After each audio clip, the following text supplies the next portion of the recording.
Ողջույն սիրելի մարդիկ, ես Կարինեն եմ։ Օրագիր լրատվականի հարթակում զրուցում ենք զարմանալի մարդկանց հետ։ Թեման գիտությունն է, զրույցի այսօրվա նյութը հրաբուխները։ Մեր հյուրն է Երկրաբանական գիտությունների ինստիտուտի տնօրեն, Երկրաբանական գիտությունների դոկտոր, Երկրաբանական գիտությունների ինստիտուտի հրաբխագիտության լաբորատորիայի վարիչ, պարոն Խաչատուր Մելիքսեթյանը։ Բարև ձեզ։ Բարև ձեզ։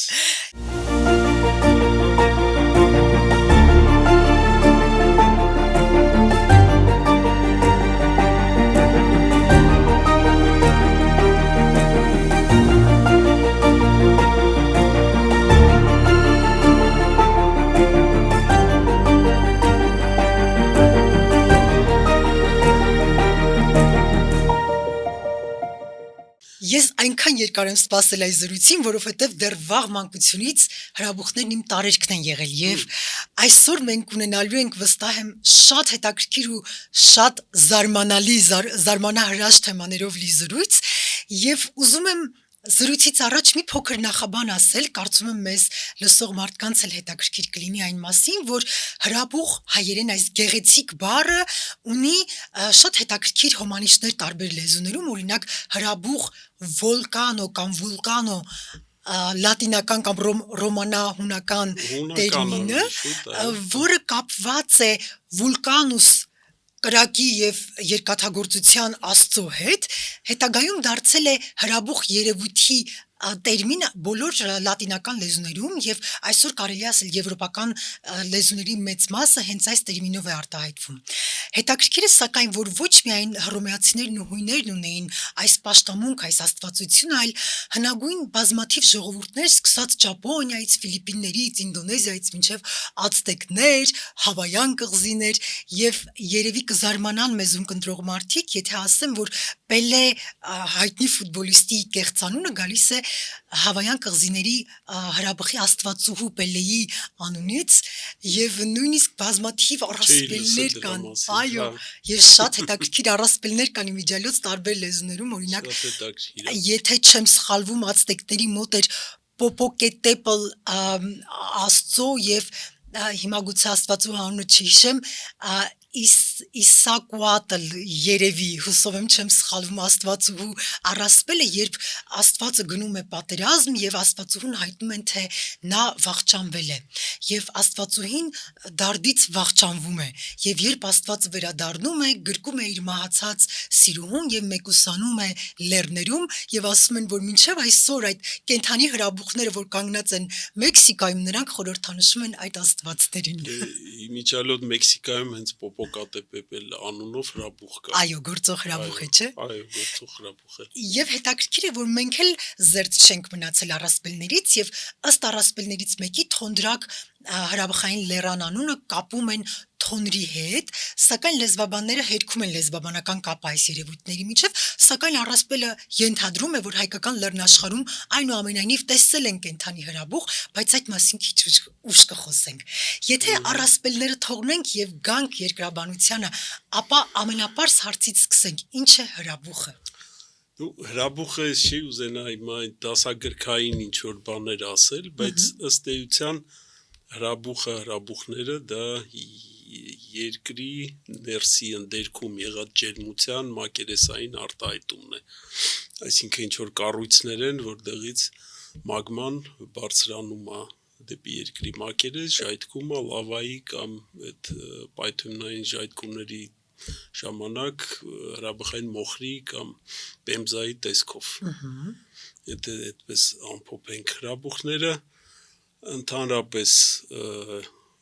երկրագնդի վրա բավականին շատ են, շատ ակտիվ հրաբուխ կա, հրաբուխները շատ մեծ դեր են խաղացել ընդհանրապես երկրի երկրաբանական եւ ոչ միայն երկրաբանական զարգացման գործընթացներում եւ հրաբուխները ինչով են նաեւ հետաքրքիր, որ երկրաբանական գործընթացների մեծ մասը շատ դանդաղ են ընթանում, բայց կան երկրաբանական գործընթացներ, նույն հրաբուխները, երկրաշարժերը, որոնք ակնթարթային են եւ հրաբուխները կարող են շատ մեծ ռելիեֆի փոփոխություններ առաջացնել շատ կարճ ժամանակահատվածում, մեծ կլիմայի շատ մեծ փոփոխություններ կարող են առաջացնել էլի շատ կարճ ժամանակահատվածում, այնպես որ եւ նման երևույթներ երկրաբանական պատմության ընթացքում շատ են եղել երկրագնդի։ Եթե ետ գնանք մեր երկրագնդի պատմության անցյալ, ապա սկզբում դա մի հրե օղակ էր, գունդ էր, ներողություն, հետո ձևավորվեցին հրաբուխները։ Երբ, ինչպես եւ ինչու ձևավորվեցին հրաբուխները։ Դե ամբողջ երկրագունդը շիկացած էր եւ իհարկե սառչում էր աստիճանաբար եւ մինչեւ հիմա սառչում է եւ դա արտահայտված է եղել հենց հրաբուխներով։ Եթե 4-3.5 միլիարդ տարի աննորմալ մեր ներկայիս պատկերացումներից ելնելով աննորմալ ծավալների մասշտաբի հրաբխականություն կար եւ այդ հրաբխականությունը համատարած փաստուն ամբողջ երկրագնդի վրա հրաբխային ճեղքային ցած մեծ ծավալի ժայթքումներ էին տեղի ունենում եւ ձևավորվում էր օվկիանոսային հետագայում կեղևը մայրցամաքային կեղևը մթնոլորտը այդ ամբողջը հրաբխականության արդյունքում է ձևավորվել։ Այսինքն այդ կեղևը, որը ձևավորվեց ժամանակի ընթացքում, քիչ-քիչ պնդացավ, ամրացավ, հաստացավ եւ երկրաբանական սալիկները ձևավորվեցին, որոնց Այդ սալերը ավելի ուշ ձևավորվեցին, բայց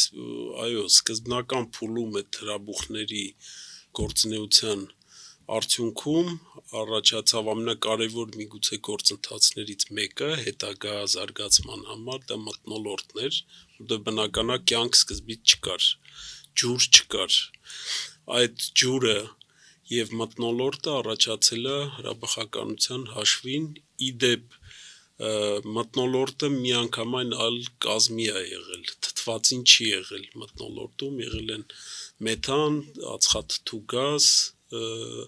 ծծմբի երկօքսիդ եւ այլն եւ ջուր խոնավության գազի տեսքով, գոլորշու տեսքով եւ երբ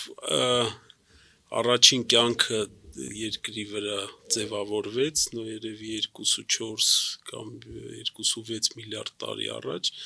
դա բակտերիաներ էին, որոնք թթվածին չկար, այսինքն բակտերիաներ էին, անաերոբ բակտերիաներ էին, որոնք հետագայում իրենց գործունեության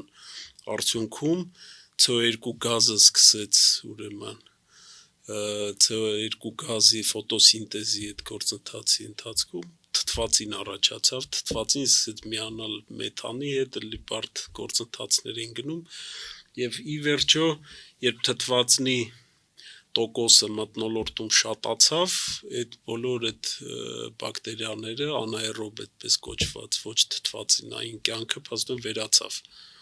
բայց ի հայտ եկավ արդեն թթվածնային կյանք, այսինքն այն ժամանակ այն կենդանի օրգանիզմները, որ հիմա են ապրում, չէին կարող գոյություն ունենալ։ Սա թերևս հնարաբանության հետ կապված նյութ է, ճիշտ եմ հասկանում։ Հա, դու հնարաբանության, երկրաբանության, ոչ պակաս հետաքրքիր թեմա։ Բնական է, բայց քանի որ այդ գործընթացները սերտորեն կապված են հենց հրաբխագիտության հետ, դա այդ ամբողջը հենց դա երկրաբանական այդ գիտությունների ամբողջ այդ հետաքրքրությունը դրանում է տարբեր գործընթացների փոխազդեցությունը, նույն կենսոլորտը եւ երկրաբանական այդ բոլոր գործընթացները եւ այլն սերտորեն միշտ կապված են եղել։ Դուք նշեցիք, որ հրաբուխները բերեցին երկրի ընդերքի որոշակի սառեցմանը եւ ասացիք, որ դեռևս շարունակվում է այդ գործընթացը։ Ինձ միշտ հետաքրքիր է եղել այդքան ջերմություն, որ ընդերքից դուրս է գալիս, այնուամենայնիվ մի օր կսպառվի այդ ջերմությունը։ Եվ ինչ կլինի այն ժամանակ։ Կսպառվի այդ ջերմությունը, բայց դա ամենադանդաղ երկրաբանական գործընթացներից է, դա մի քանի միլիարդ տարի միգուցե պետք է։ Օրինակ 1000 տարվա ընթացքում ընդերքը որքան է սառում, հայտնի չէ։ Չէ, դա չնչին, կարելի է ասել չի սառում ընդհանրապես։ Այսինքն չափելի, շոշափելի ինչ որ այդպես աստիճանի չի սառում։ Այնուամենայնիվ հրաբուխները ազդում են միջավայրի էկոլոգիական վիճակի վրա։ Դե էկոլոգիական, հա, դա բնական գործընթաց է, իհարկե ազդում են եւ միշտ ազդել են, նախ այդ երկրի վաղ ժամանակաշրջանում են շատ էականորեն ազդել, Պաստոն այդ ջուրը, օվկիանոսները, այդ մթնոլորտը հրաբխականության հաշվին առաջացել արդեն, ինչպես ասացի։ Եթե վերցնենք արդեն վերջին մի քանի միլիոն տարին կամ մի քանի տասնյակ հազար տարիներ, այո, մեծ խոշոր հրաբխային ժայթքումներ են եղել, որոնք էականորեն կլիմայի վրա ազդել են։ Եվ միգուցե դա զարմանալի հնչի, հրաբխային գործունեության հետևանքով կլիման ժամանակավոր կարող է ոչ թե տաքանալ, այլ սառչել, որովհետև այդ գործընթացները նախ շատ մեծ քանակի ածխաթթու գազը ծծմբի երկօքսիդ է արտանետվում, որը մթնոլորտի վերին շերտերում աերոզոլներ են առաջանում, որոնք այդ արևի ճառագայթներին խանգարում են թափանցել դեպի երկրի մակերես եւ նմանապես հրաբխային մոխիրը ամենամանր այդ հրաբխային մոխիրը, որ բարձրանում է 30, 40, 50 կիլոմետր մեծ ժայթքումների ժամանակ, այո, ավելի բարձր, քան օդանավի, շատ ավելի բարձր։ Այդ պարագայում նույնպես այդ մոխիրը էլի խոչընդոտում է արևի ճառագայթները թափանցեն եւ առաջացնում է այդպիսի սառեցում, որը կարող է մի քանի տարի տևել, բայց ժայթքումներ են եղել, որոնց պատճառով սառեցումը տևել է տասնյակ հազարավոր տարիներ։ Եվ ասենք թե մարդու պատմական դարաշրջանում նույնիսկ վերջին 10-12 հազար տարվա ընթացքում այդպիսի ժայթքումներ չեն եղել,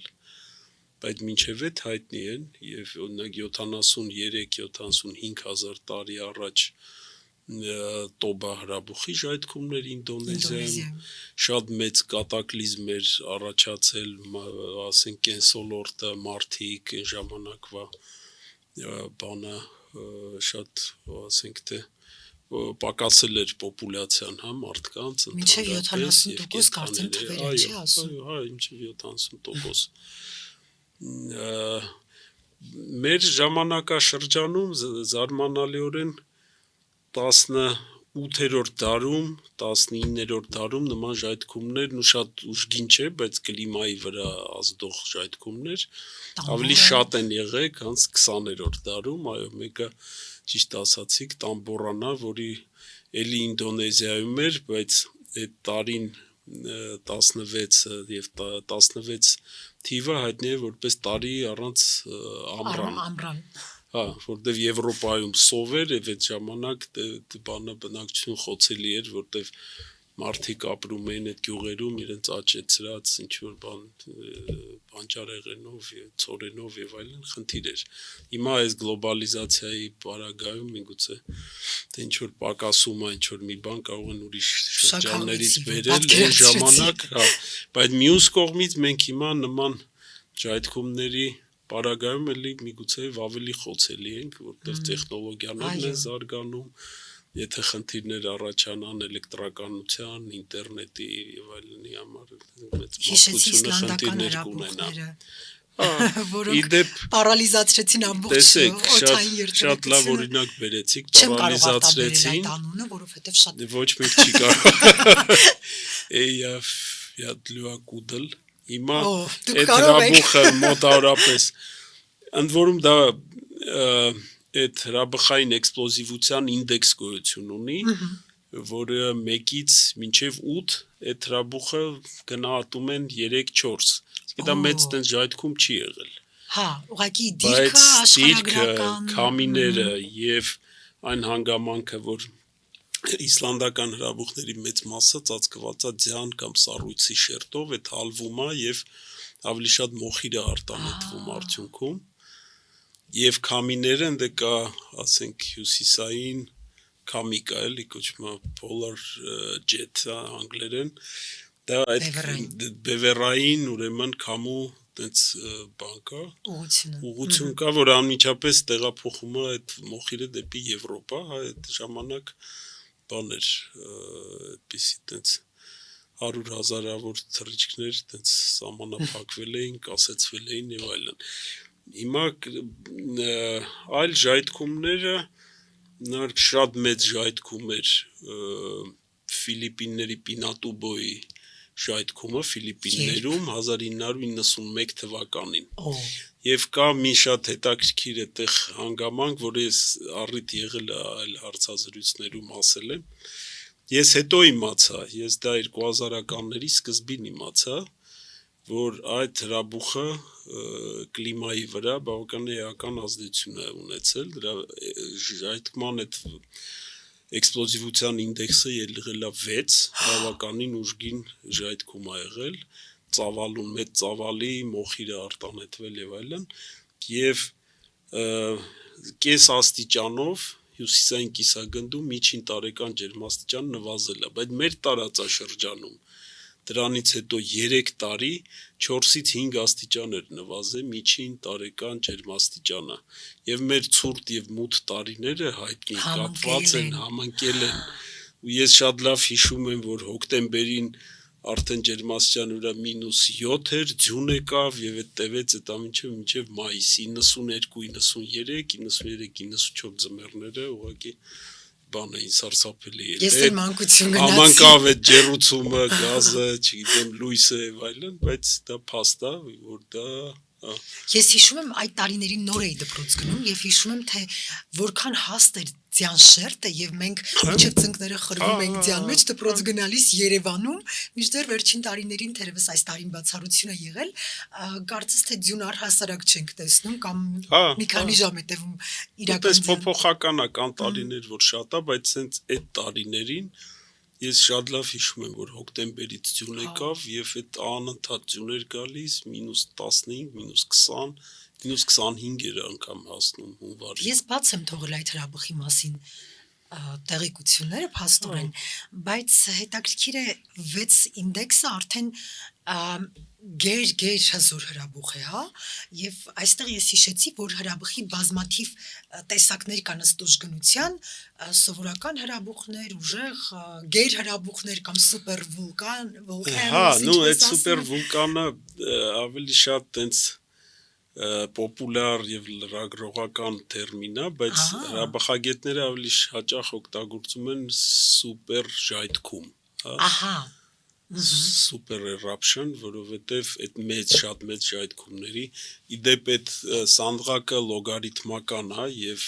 մենակ 5 ինդեքսով ժայթքումը 10 անգամ ծավալով ավելի մեծ է, քան 4-ը 10 անգամ դա շատ մեծ թիվ է լոգարիթմական սանդղակ, այսինքն այսինքն 5-ը եւ 6-ը շատ էական տարբերություն ունեն 10 անգամ ծավալը, եթե մեկի դեպքում ասենք թե 4 ինդեքսով ժայթքումները 0.1-ից 1 խորանարդ կիլոմետրը ծավալը, ապա 5-ը արդեն 1-ից 10-ից 6-ը 10-ից 100 խորանարդ կիլոմետր ժայթքած այդ մոխիր եւ այլն։ Դա շատ էական տարբերություն է ու դե վերջին ընդհանրապես վերջին մարտը ամենամեծ ժայթքումները որ տեսել է եղել է 6 եւ տամբորան եղել է 7 եղել է նաեւ 7 Չինաստանի եւ Կորեայի սահմանագծին կամ հրաբուխ որ էլի 10-րդ դարում եթե չեմ սխալվում շատ մեծ ժայթքում է եղել մարդկային զոհեր ավերածություններ Չանգբայշան այդպիսի հրաբուխ է եղել, դա էլ է եղել 7 Չանգբայշան եթե ճիշտ ես կգտնեմ գտնել եւ ես այս որոնեք Չինաստանի եւ Կորեայի սահմանագծի հրաբուխը կբերի ես ինձ մոտ այդ հրաբուխը իդեպ համարվում է որ ամենամոտակա ասենք թե տասնամյակներում շատ հավանական է համարվում նորից ժայթքի որտեվ ակտիվ այսինքն սուպեր ժայթքում Ну, սենց սուպեր չէ, սուպեր սովորաբար այո, 7 եւ 8-ն են ասում, պատմական եղել է սուպեր ժայթքումը։ Դրան դեռ կանդրադառնանք, ես ինձ մոտ նշում եմ արել Ուայնա Պուտինա հրաբխի մասին, երբ հիմա դուք ասացիք, ես հիշեցի, որ դա Լատինական Ամերիկայի խոշորագույն հրաբուխներից մեկն է եղել եւ եթե մենք երկիր մոլորակը բաժանում ենք հյուսիսային հարավային կիսագնդերի եւ կարծիք կա, որ քամիները չեն խառնվում եւ հյուսիսային կիսագնդում այլ ուղղությամբ են հարավային կիսագնդում այլ մի աղբյուրում կարդացել եմ, որ այս հրաբուխը այնպես է ժայթքել, որ նրա այդ ծավալը մագմատիկ հասել է նաև հյուսիսային կիսագունդ։ Արդյոք հնարավոր է դա, թե դա էլի լրագրողական չափազանցություն է։ Ես չեմ կարող ասել քամիները, բայց քամիները մենք պետք է հասկանանք, որ նաև փոփոխական են։ 100,000 տարի առաջ կամ երբ որ հրաբուխ ժայթքել է, այլ ուղղություններ են։ 1600-ականներին է ժայթքել, եթե չեմ սխալվում։ Կան հարավային Ամերիկայում բազմաթիվ հրաբուխներ կան այդ անդերում, ընդհանրապես այդ խաղաղ օվկիանոսի հրեողակի մի մասն է, եւ այնտեղ շատ մեծ խոշոր հրաբուխներ կան։ Հրեողակը խաղաղ օվկիանոսի շուրջ ցամաքային գոտու եզրով տարածվող այն ակտիվ տեկտոնական շղթան է, որտեղ անընդհատ տեղի են ունենում հրաբուխներ, երկրաշարժեր, այո, եւ օրվա ընթացքում մի քանի տասնյակ հրաբուխ կարող է լինել եւ մի քանի 100 երկրաշարժ, իհարկե տարբեր իշխանության։ Մի քանի տասնյակ չէ, սովորաբար երկրագնդի վրա միջինում տարեկան 40-ից 60 հրաբուխ է ժայթքում։ Բայց այդ ժայթքումների հիմնական մասը փոքր են։ Հետո հանգիստ ժայթքումներ են, փոքր լավային հոսքեր, այդպիսի խոշոր ժայթքումների հաճախականությունը արդեն գնում է 6 օրինակ մագնիտուդով կամ այդ էքսպլոզիվության ինդեքսով ժայթքումները տեղի են ունենում, ասենք թե տենց ստատիստիկայով 50-ից 100 տարին մեկ։ Հասկացա։ Իսկ ավելի փոքր ժայթքումները անընդհատ տեղի են ունենում, իհարկե։ Եվ բանա շատ էական դեր է խաղում հրաբուխների մեծ մասը իրականում գտնվում են անմարդաբնակ տարածքներում կամ այնպիսի տարածքներում մարդկանց խտությունը շատ չի եւ նրանց ազդեցությունը այդպես շատ չի երևում անհամենը եթե փոքր ժայթքում է այլ բան խոշոր ժայթքումները որոնք կարող են տեղ ունենալ եւ տեղի կունենան, բայց այդ ազդեցությունը ընդհանրապես մարդկության եւ մեր քաղաքակրթության վրա իհարկե մեծ հարց է։ Հրաբխագետների մոտ նույնիսկ կա այդպիսի հասկացողություն, կոչվում է դա վերաբերվում է ամենավտանգավոր ամենամեծ հրաբուխին, իհարկե երկրագնդի վրա, որին հետո կարող ենք անդրադառնալ։ Ասում են աշխարհի վերջի սցենար, այդպիսի բան կա։ Հա, լսել եմ։ Դա արդյոք Ելոստոնի հրաբուխն է։ Այո, Ելոստոնի մասին է սուպեր ժայթքումը։ Ես մի ժամանակ այնքան տարված էի այդ հրաբխի ուսումնասիրությամբ, որ տագնապային փուլ էր սկսվել ինձ մոտ, ամեն օր քնում արթնանում էի այն մտքով, որ այսօր կժայթքի։ Ես սցենար էի մտածում, քանի որ իմ ընտանիքը ապրում է Միացյալ Նահանգներում, սցենար էի մտածում, ինչ պետք է անեմ, երբ ես այստեղ եմ, իսկ այնտեղ ժայթքում է հրաբուխը, մերոնք ինչպես կարող են էվակուացվել, թեև նաև այսպես ոչ պաշտոնական կարծիք կա, ոչ շատ գիտական, որ հատուկ ամերիկյան իշխանությունները չեն հրապարակում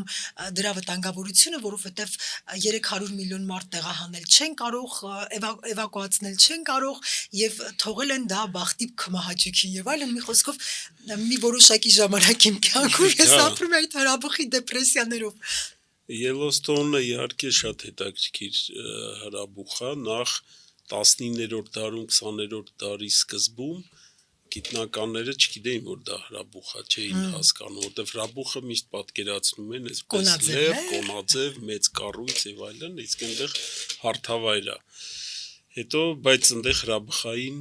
կային բազմաթիվ ուրեմն տուֆի շերտեր, լավային հոսքեր եւ այլն եւ այլն, գունավոր հեյզերներ, այո, այդ ֆումարոլներ եւ այլն, հետո հասկացան դա որ ուղղակի դա հսկայական կալդերա է, այսինքն եղել է հսկայական հրաբուխ, որը պայթել ամբողջությամբ ուղղակի ոչնչացվել է այդ ժայթքման ժամանակ, մնացել է հարթավայրը, կալդերան, որ որաբար իջնում է, որ մագմատիկ օջախը դատարկվում է, մի մասը այդ հրաբուխի կարող է պայթել վերանալ, իմացնել, որ մնում է դա որքան որ տակը դատարկա իջնում է, հսկայական այդպիսի կալդերա է, ուրեմն այդ Yellowstone-ի ժայթքումները տեղի են ունեցել մոտավորապես 670-660 հազար տարին մեկ, վերջինը եղել է 640 հազար տարի առաջ, մոտենում ենք, մինչև այդ եղել է միլիոն, եթե չեմ սխալվում 400 և 2 միլիոնի մոտ, 2 միլիոն 100, 3 ժայթքում է, չէ եղել կարծեմ, խոշոր, այո, բայց ավելի փոքր ժայթքումներ տեղի են ունեցել 10,000 տարի առաջ, 8,000 տարի ինչ որ տեղային, 70 հազար տարի առաջ, շատ ավելի փոքր, բայց որ հավանականությունը, որ նման այդպիսի սուպեր ժայթքում նորից տեղի կունենա, այդքան է բարձր չի, բայց տարածքը ակտիվ է, այնտեղ ամեն օր հրաբխային երկրաշարժեր են տեղի ունենում, անընդհատ այդ բանի հիշեցնում է, որ ինքը կենդանի օրգանիզմ է, ֆումարոլները, ակտիվ հրաբուխ է, այնպես որ ընդհանրապես այդ շատ կարևոր հարց է, որ հիմա հրաբխագետները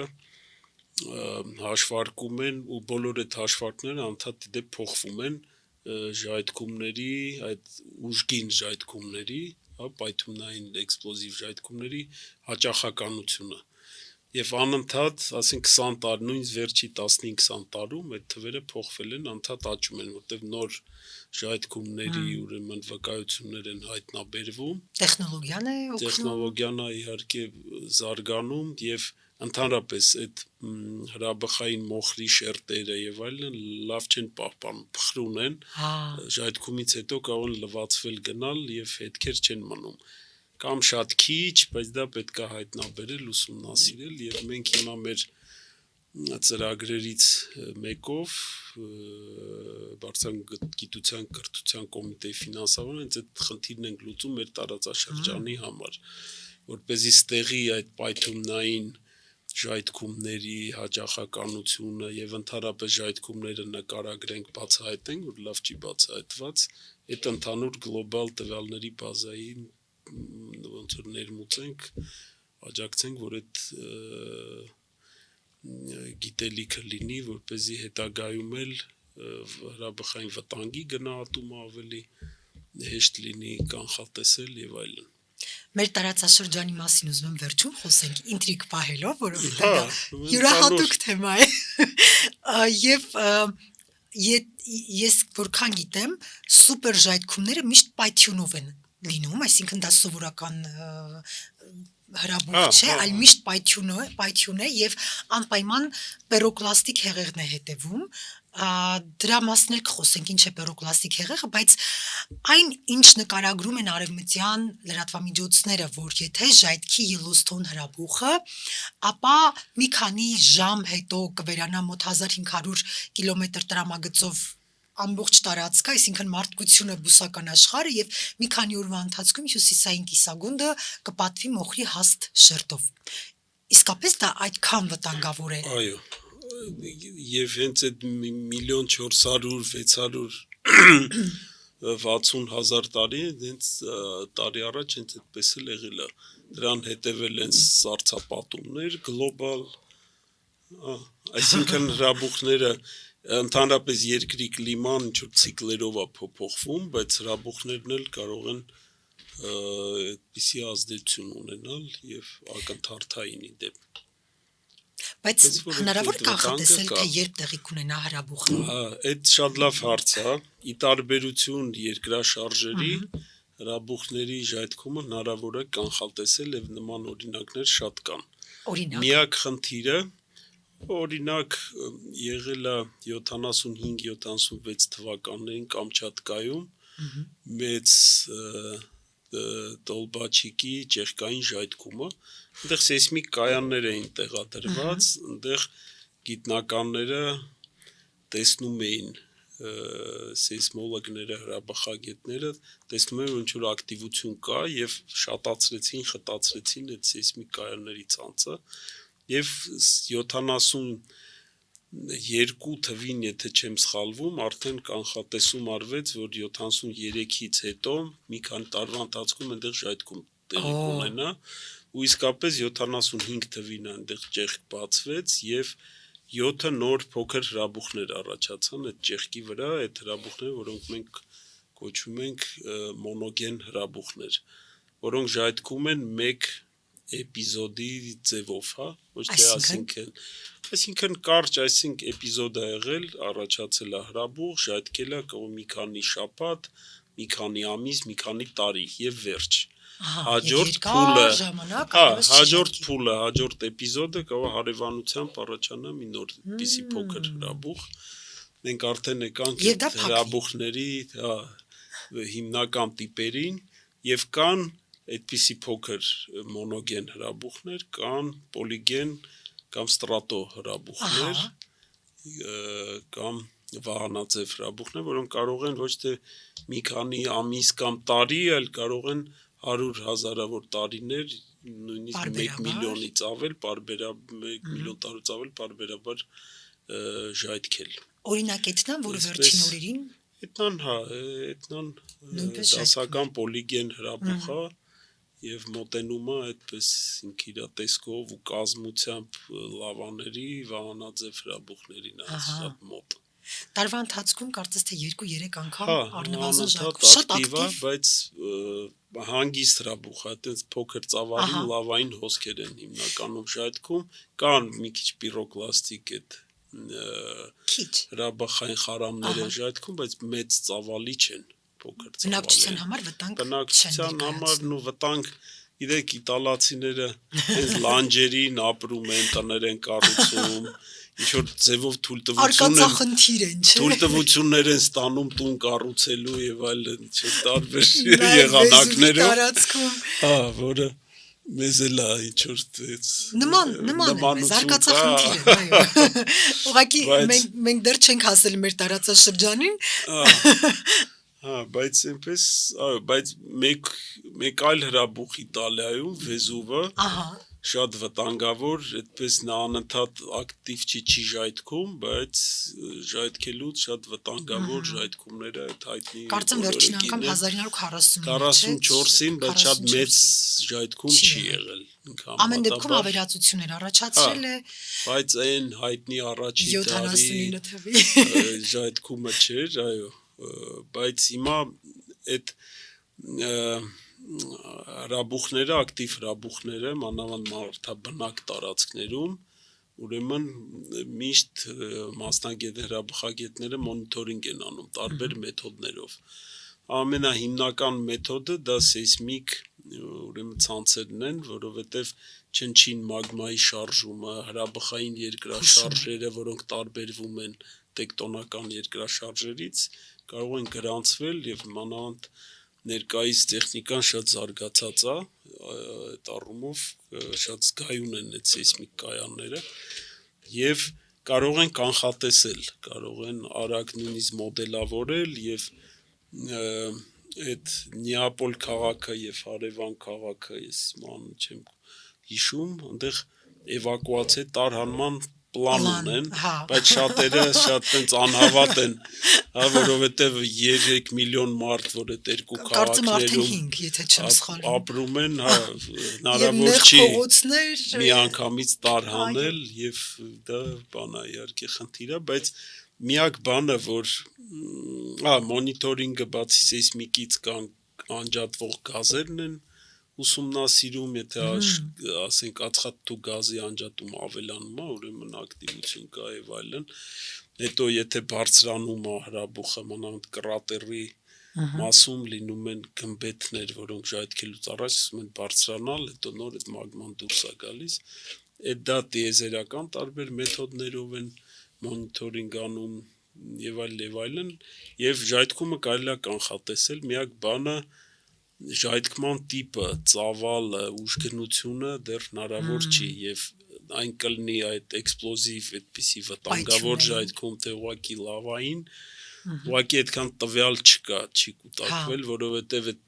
տվյալները մենակ 20-րդ դարի, ասենք երկրորդ կեսից է սկսվել լավ որակյալ տվյալները հավաքվել, այդ քիչ է, այդ գործընթացները հասկանալու համար։ Բայց հաշվի առնելով թե որքան արագ է տեխնոլոգիան զարգանում, կարող ենք չէ ենթադրել, որ մոտ ապագայում կլինեն այնպիսի տեխնիկական միջոցներ, որոնք կկարողանան նաև ենթադրել, թե ինչպիսի հրաբուխ է սպասվում։ Հա, տեխնոլոգիան շատ արագ է զարգանում, բայց միևնույնն է հրաբուխները կարող են ժայթքել 2-3 հազար տարին մեկ, եւ մենք այդ գործընթացը ինչ որ ժայթքման տիպի համար ինչ գործընթաց է նախորդում, ընդերքում, կարող է եւ չկարողանանք այդպես ֆիքսել, որովհետեւ ուղղակի ստատիստիկա է պետք, տվյալների բազա է պետք, ինչ որ հրաբուխի ժայթքման որ տիպի դեպքում ինչ էր տեղի ունենում ընդերքում եւ այլն, այդ ինչ տիպի հրաբխային երկրաշարժեր էին եւ այլն, այդ դեռ մի քիչ բան է։ Դա է խնդիրը, որ այդ տվյալների բազան է քիչ։ Հասկացա։ Էթնա եւ Վեզուվի օրինակով կարող ենք ենթադրել, որ որքան հաճախ է հրաբուխը ժայթքում, այնքան ավելի անվտանգ է հերթական ժայթքումը։ Ճիշտ է արդյոք։ Գիտեք, այո, կարելի է այդպես ասել, Հավայան կղզիներում Էթնան անընդհատ էլի հրաբուխները ժայթքում են լավային, հիմնա Իսլանդիայում էլ են դեպ շատ ժայթքում, էլի հիմնական լավային հոսքեր են, ավելի հանգիստ եւ ոչ շատ մեծ ծավալի, բայց պայթումնային կամ էքսպլոզիվ մենք ինչպես անվանում ենք, այդպիսի ժայթքումները ավելի իրանց կրկնողության այդ գործակիցը անհամեմատ ավելի մեծ է, այսինքն դա նախապատրաստվելու ինչ որ բաներ կան եւ այլն, բայց կան տվյալներ, որ նույն հրաբուխի պարագայում, որ նման ժայթքումներ եղել են 15-20 հազար տարին մեկ։ Օրինակ Ճապոնիայում այդպիսի հետազոտություն կա եւ այդ իրանց կալդերաներից մեկի համար կա այդ բաները։ Հիմա դուք ասացիք նաեւ այդ պիրոկլաստիկ հոսք ենք մենք դա անվանում, հոսք, ասինքն շիկացած, այսպես զանգված մոխրային, գազամոխրային, որը հրաբուխների լանջերով ժայթքման ժամանակ եւ հենց այդ բանի, հա, ու հենց էքսպլոզիվ ժայթքումներին է դա բնորոշ, մեծ արագությամբ տարածվում է եւ ամեն ինչը ոչնչացնում է իր ճանապարհին։ Պատկերացրեք, պես, բայց ձյան փոխարեն, հա, մոխիր ու շիկացած։ այո։ Պատկերացրեք, որ մեր տուֆերը հայտնի, հա, որ մենք գիտենք մեր Հայաստանի տուֆերը ինչքան են տարածված, այդ պիրոկլաստիկ մեծ ծավալի հոսքերի արդյունք են։ Այսինքն այդ ծակոտկեն։ Ես կարծում եմ դա լավայի։ Չէ, դա լավա չի, դա հենց պիրոկլաստիկ հոսք է։ Այդ մոխրային ծակոտկենը զանգվածը տուֆը ավելի թեթև է, չէ, ասենք թե բազալտից եւ այլն, որտեվ ծակոտկենություն ունի եւ անհամասեռ է։ Բազալտը շատ ավելի համասեռ է, մանրադիտակի տակ էլ մենք նայում ենք, այնտեղ խիտ, այդ բյուրեղները կանոնավոր դասավորված, իսկ տուֆերը մեջը այլ ապարների կտորներ կան, անհամասեռ, որովհետև դա տես պիրոկլաստիկ հոսք է, որը այսպես տարբեր երկրաչափական պատկերների տեսքով մանր բաներ կան, բեկորներ կան տարբեր չափսերի, ասենք թե որոնք երբեմն այդ ժայթքման հետ ընդհանրապես կապ չունեն։ Այսինքն այդ հոսք հոսելուց ուղղակի այդ գետնից հավաքել է եւ այլն։ Այսինքն եթե Հայաստանի տարածքում այսքան շատ է տուֆը, ենթադրում ենք, որ պիրոկլաստիկ հոսքեր անընդհատ եղել են հազարամյակներ կամ Դեք լավ է, շատ լավ հարց է, եկանք Հայաստանի, չէ։ Դեռ շատ հարց ունեմ ինչ Հայաստանը, բայց նման պիրոկլաստիկ եղել է արագած հրաբուխի մասին է խոսքը 650,000 տարի առաջ։ Իսկ մոտավորապես Yellowstone-ին է համապատասխանում։ Ես ավելի վաղ էի 5-10,000 տարվա այդպես ճշտությամբ նույն ժամանակ, բայց թվագրումն էլ սովորաբար լինում է 650 պլյուս մինուս 7-8, այսինքն այդ նույնը Yellowstone-ին է վերաբերվում։ Այսինքն նույն ժամանակահատվածում են ժայթքել։ Մինչև այդ եղել է ժայթքում 750,000 տարի առաջ, էլի տուֆերի արագածից եւ 920։ Այսինքն բավականին մոտ ժամանակավորության մասին է խոսքը, ընդհանրապես դրանից հետո չի եղել, արագածում տուֆերի ժայթքում 3-ն է եղել։ Հայաստանի տարածքում այլ ժայթքումներ են եղել, տուֆերի կամ հայկական լեռնաշխարհը եթե վերցնենք, էլի բազմաթիվ, բայց Արագած հրաբուխը այդ ձևով էքսպլոզիվ պայթունային տուֆ առաջացնող հայտնի է 3 ժայթքում։ Մոտավորապես 150-200 հազար տարին մեկ է ժայթք, բայց վերջի 600 հազար տարի նման ժայթքում չի եղել։ Ես ենթադրում եմ, որ հաջորդը շատ ավելի վախենալու է լինելու եւ այստեղ ես հիշեցի նախ ասեմ, որ հրաբուխների վերաբերյալ գրեթե չկա հարցազրույց կամ դոկումենտալ նյութ կամ նույնիսկ գեղարվեստական ֆիլմ, որը առկա է YouTube-ում ռուսերենով ու անգլերենով, որը ես բաց եմ թողել եւ այդ զրույցներից մեկը ռուս հրաբխագետ Պավել Պլիչով, ճիշտ եմ անուն ասում, եւ նա հարցազրույցներից մեկի ժամանակ կարծես հենց նոր լսած լինում, այնքան հստակ եմ հիշում, ասաց если взорвется Арагած, այսինքն պայթի, նա հենց պայթյունի մասն էր խոսում, нам не покажется мало, այսինքն դա կլինի սարսափելի վախենալու եւ լավ այդ հետաքրքիր ես այդ հարցազրույցը չեմ լսի ինքը մեր գործընկերն է ես իրան ճանաչում եմ ես ճանաչում եմ իրան շատ լավ մենք 23 թվին բավականին մեծ հրաբխագիտական գիտաժողով ենք անցկացրել Երևանում եւ շատ հայտնի գիտնականներ են եկել Հայաստան ճանաչելով մեզ ես մի քիչ գով եմ մեր հրաբխագիտության լաբորատորիան մեզ ճանաչելով մեր հետ համագործակցելով այդ արձագանքել են եկել են մենք ունեինք 60 հրաբխագետ եթե չեմ սխալվում 19 երկրից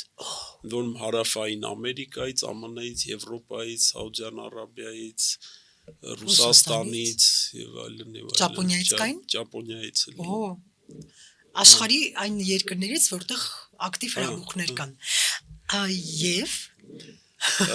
եւ հիմա տեսեք Արագածի պարագայում մեր տվյալներով մենք համարում ենք դա հանգած հրաբուխ այսինքն Արագածը երբևիցե չէ Արագածը երբևիցե չի ժայթքի բայց կա մի բայց վստահ ենք բայց կա այստեղ մի բայց տարածքը տարածաշրջանը միևնույնն է հրաբխային տեսանկյունից ակտիվ է եւ կարող է այլ հրաբուխներ ժայթքեն մասնավորապես Արարատը որը համարվում է ակտիվ հրաբուխ Գեղամա հրաբխային բարձրավանդակը, որը նույնպես համարվում է ակտիվ։ Օրինակ Աժդահակը, հա։ Կոնկրետ Աժդահակը չէ, ինքը այդ մոնոգեն հրաբուխներով է կազմված, բայց տարածքը ինքը հրաբխային տեսանկյունից ակտիվ է, այնտեղ նոր հրաբուխներ կարող են փոքր առաջանալ։ Ու Աժդահակը Արագածի համեմատ մենք հասկանում ենք փոքր այսպես մոնոգեն հրաբուխ է։ Նույնը վերաբերվում է ուրեմն Վարդենիսին եւ Սյունիքին, նույնը վերաբերվում է Վրաստանում կա 1/3-ը Հայաստանում է Ջավախքի հրաբխային լեռնաշխտան եւ հարևան Սամսարի հրաբխային լեռնաշխտան, հենց Ախալքալակ քաղաքի մոտ այդ Աբու Սամսար լեռը այդ տարածքներն են ակտիվ։ Այնտեղ վերջին ժայթքումը 10-12 հազար տարի առաջ է տեղ ունեցել։ Գեղամում էլի մի քանի հազար տարի առաջ է ժայթքում տեղ ունեցել։ Նույնը Վայոց ձորում, Սյունիքում եւ այլն մենք 5, 6, 7, 8 հազար տարի առաջ ժայթքած հրաբուխներ ունենք, այդ հրաբուխները համարվում են ակտիվ եւ պոտենցիալ ակտիվ։ Այո։ Այնպես որ բայց Արագածը, հենց կոնկրետ Արագածը ոչ, բայց քանի որ ամբողջ շրջակայքը ակտիվ է, միևնույնն է մեր տարածաշրջանը հրաբխային տեսանկյունից ակտիվ է։ Մենք այո հիմա չունենք ժայթքող հրաբուխներ, բայց ամեն վարքյան կարող է մի քանի հազար տարի առաջ ժայթքել են, մի քանի հազար տարի հետո, մի քանի տասնամյակ հետո, 100 տարի հետո կարող է ժայթքել։ Ամեն պահի անկանխատեսելի։ Արդյոք Արագածն ավելի բարձր էր, քան Արարատը։ Մինչև վերջին պայթյունը։ Այդպես տեսակետ, որ այդ գագաթը ավելի բարձր է եղել, դա դժվար է ասել, բայց պայթյուն եղել է, հա, այնտեղ այդ բանի հետքեր կան կալդերայի, բայց դա դժվար է ասել, այդպես հստակ այդպես բանը դա վերականգնել հնարավոր չի ցավոք այդ վերջին ժայթքում ամենայն դեպս Բայց հետքերը ամեն դեպքում, հա, եւ այդ տուֆերը տարածվում են մինչեւ Ագարակի հնավայր, մինչեւ Մեծավորի հնավայր, այո։ Շատ Արարատյան դաշտավայր եւ այլն։ Մի քանի հարյուր Երևան քաղաք, ստեղ եթե ուշադրություն եք դարձրել, որ շենք կառուցելու համար փորում են հիմքերը, դե հիմա այնտեղ մի քանի հարկել դեպի ներքև է գնում այդ կայանատեղիները, դե տուֆերի շերտեր կան ամենտեղ։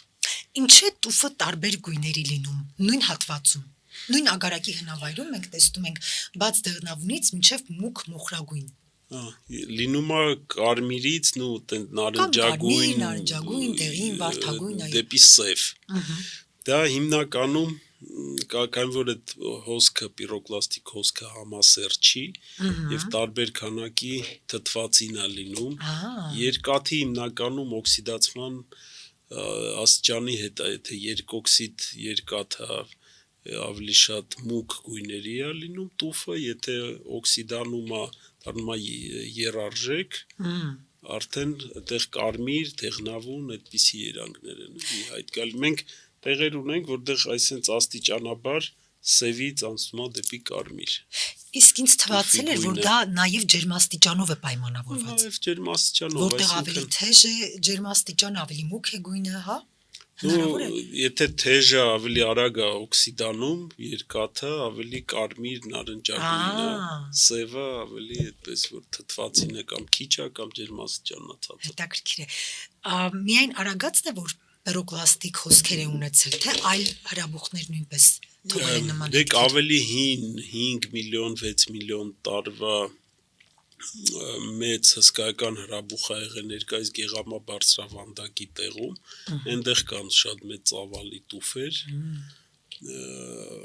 եւ նրանք երևում են այդ բանում Գեղարդի մոտ այդ կիրճը, որ շատ գեղեցիկ է տուֆերի եւ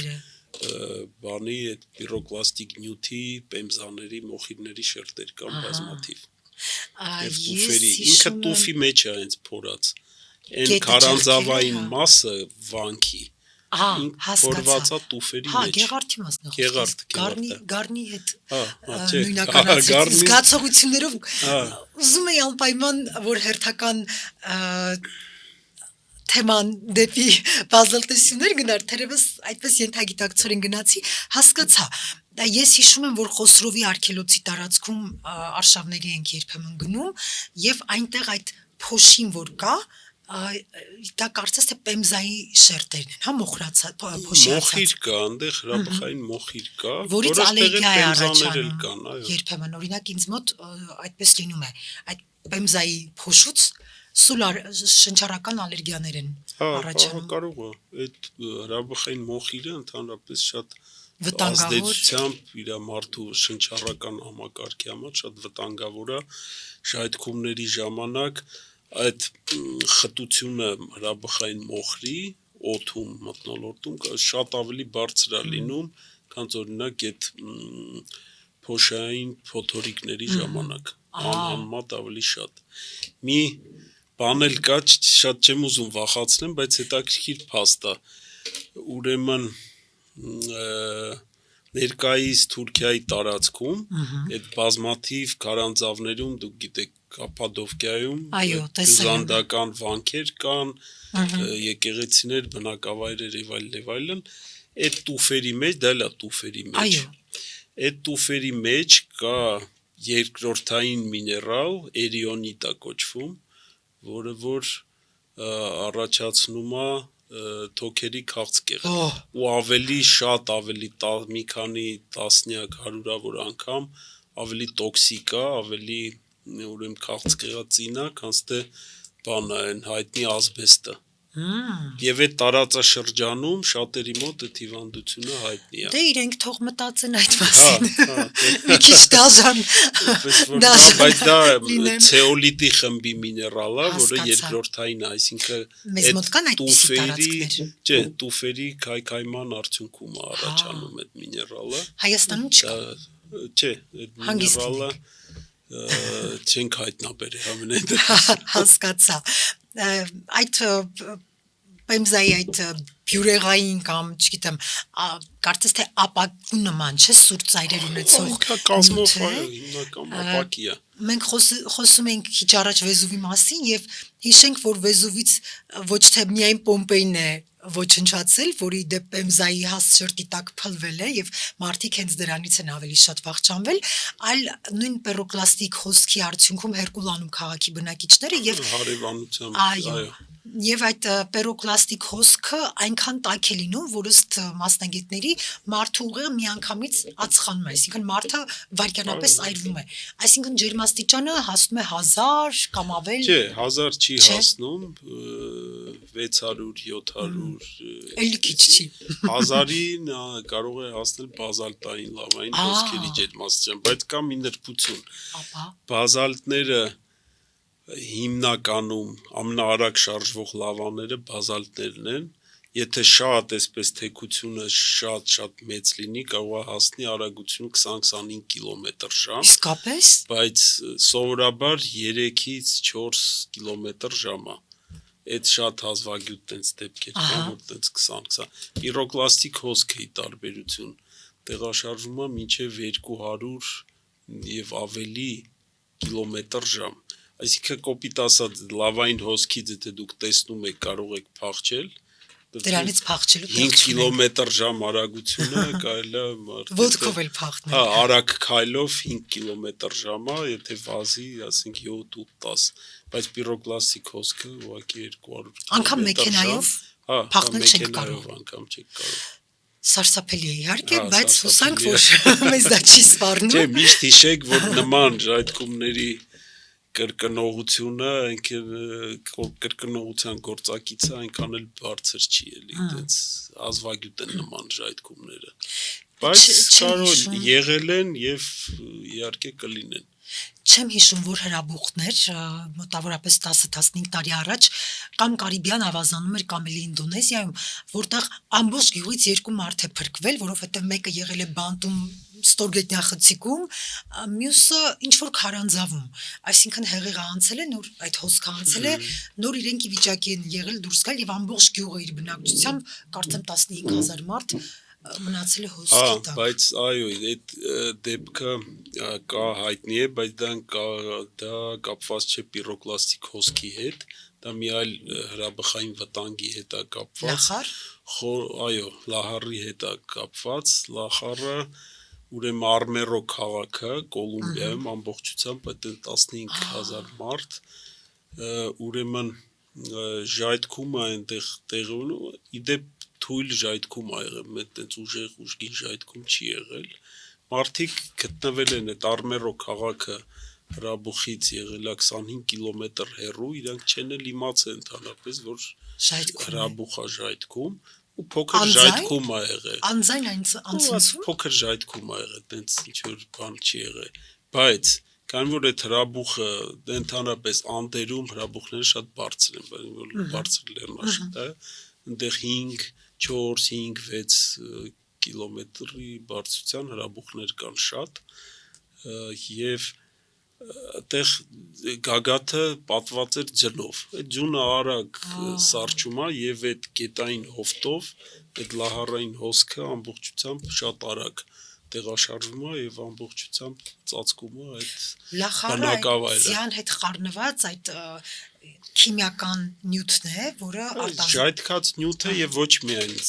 հրաբուխի լանջերի նախկինում ժայթքած նյութ, այսինքն այդ ջունը որ արագ հալվում է, այսինքն ջրային հոսք է առաջանում։ Եվ դա շատ թունավոր է կարծեմ։ Տենց ինքը թունավոր չի, բայց ինքը վտանգավոր է, որովհետև շատ արագ է տեղաշարժվում, մեծ քարեր կարող է իր հետ տանել։ Դե պատկերացրեք 6000 մետրից այդ Արմերո քաղաքը, ես մեջ եմ կարող ասել, բայց նույն երևի 2000 մետրից ոչ բարձր է եղել, հա, բնակավայրը ամեն դեպքերում եղել հովտում, այսինքն այդ հովտով, այդ գետահովտով իջել է այդ բանը հոսքը լախարային եւ ամբողջությամբ այդպես ծածկել է։ Դա 20-րդ դարի համարվում է ամենասարսափելի այդ հրաբխային այդ կատաստրոֆաներից մեկը։ Դուք խոսեցիք եւ բազալտային եւ տուֆային ժայթքումների մասին, ինչպես է ստացվում, որ նույն միջուկ ունեցող մոլորակի տարբեր կողմերում տարբեր նյութերով ժայթքումներ են լինում։ Գիտեք, շատ հետաքրքիր ու կարևոր հարց է, դա մեր ուսումնասիրության առարկան է, ընդհանրապես հրաբխագետների։ Նախ բազալտները եւ տուֆերը արդեն կազմությամբ տարբերվում են։ Բազալտներում սիլիցիում O2-ի պարունակությունը սովորաբար 42-ից 49-50% է կազմում, իսկ այդ պիրոկլաստիկ ժայթքումներ սովորաբար կապված են լինում դացիտների եւ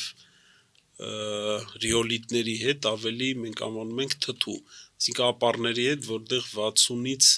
բարձր է այդ սիլիցիում O2-ի պարունակությունը։ Նման մագման, որ սիլիցիումով ավելի հագեցած, շատ մածուցիկ է։ Բազալտի մածուցիկությունը ավելի ցածր է, ինքը սովորաբար հանգիստ ժայթքում է։ Դրա հաշվին էլ խիտ է։ Հա, իսկ որպեսզի սիլիցիումով պատկերացնենք։ Ապակին։ Ահա, ապակին մեր որ կա, դա սիլիցիում O2-ը հիմնականում, հա, որը մեր օբսիդիանը, որ ասում են հրաբխային ապակի 75%-ը բանա։ Այդ սիլիցիում O2-ը, այդ ռիոլիտային հալոցքները շատ մածուցիկ են։ Եվ նրանք կարող են իրենց տեղաշարժվելը շատ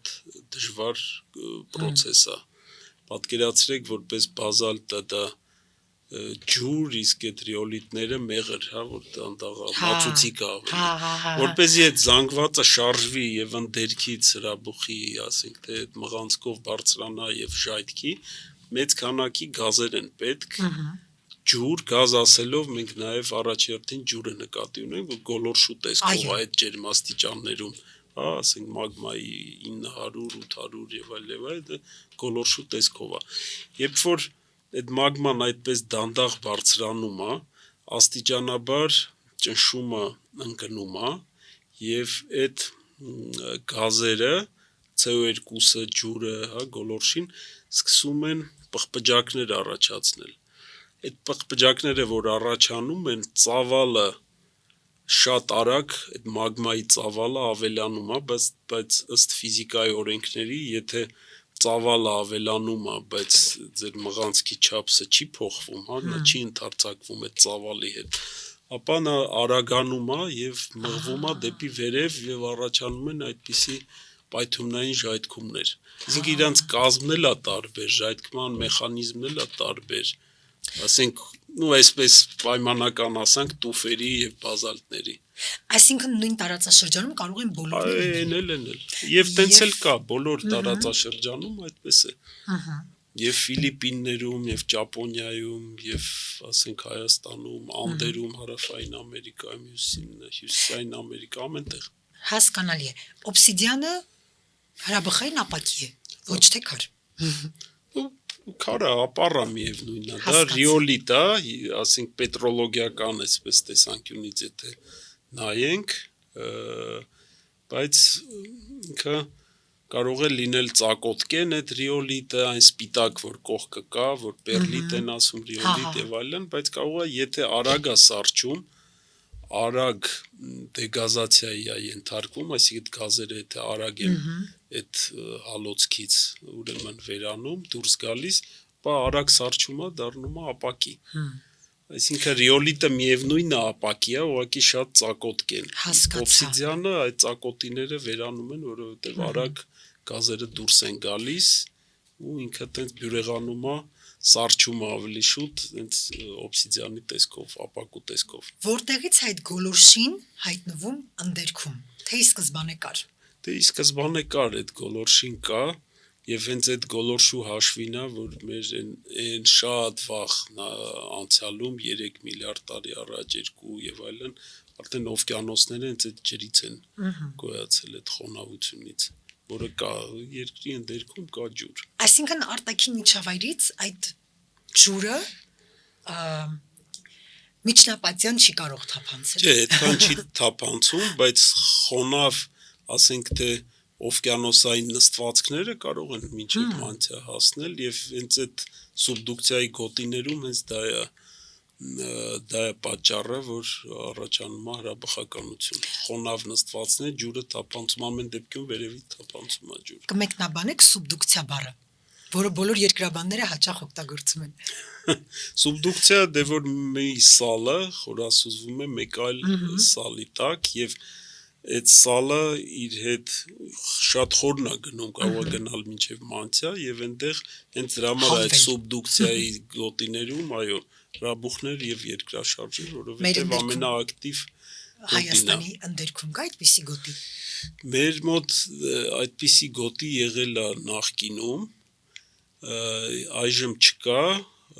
բայց այդ սուբդուկցիային հաջորդել է մայրցամաքային կոլիզիան, այսինքն սալերի բախումը։ Դա ոնց որ հաջորդող գործընթաց է։ Կամ զարկում են իրար, կամ զուգահեռ շարժվում, կամ կոլիզիայից անմիջապես հետո սովորաբար հրաբխականություն դադարում է, որտեղ ամիջը փակվում է, բայց հետո մի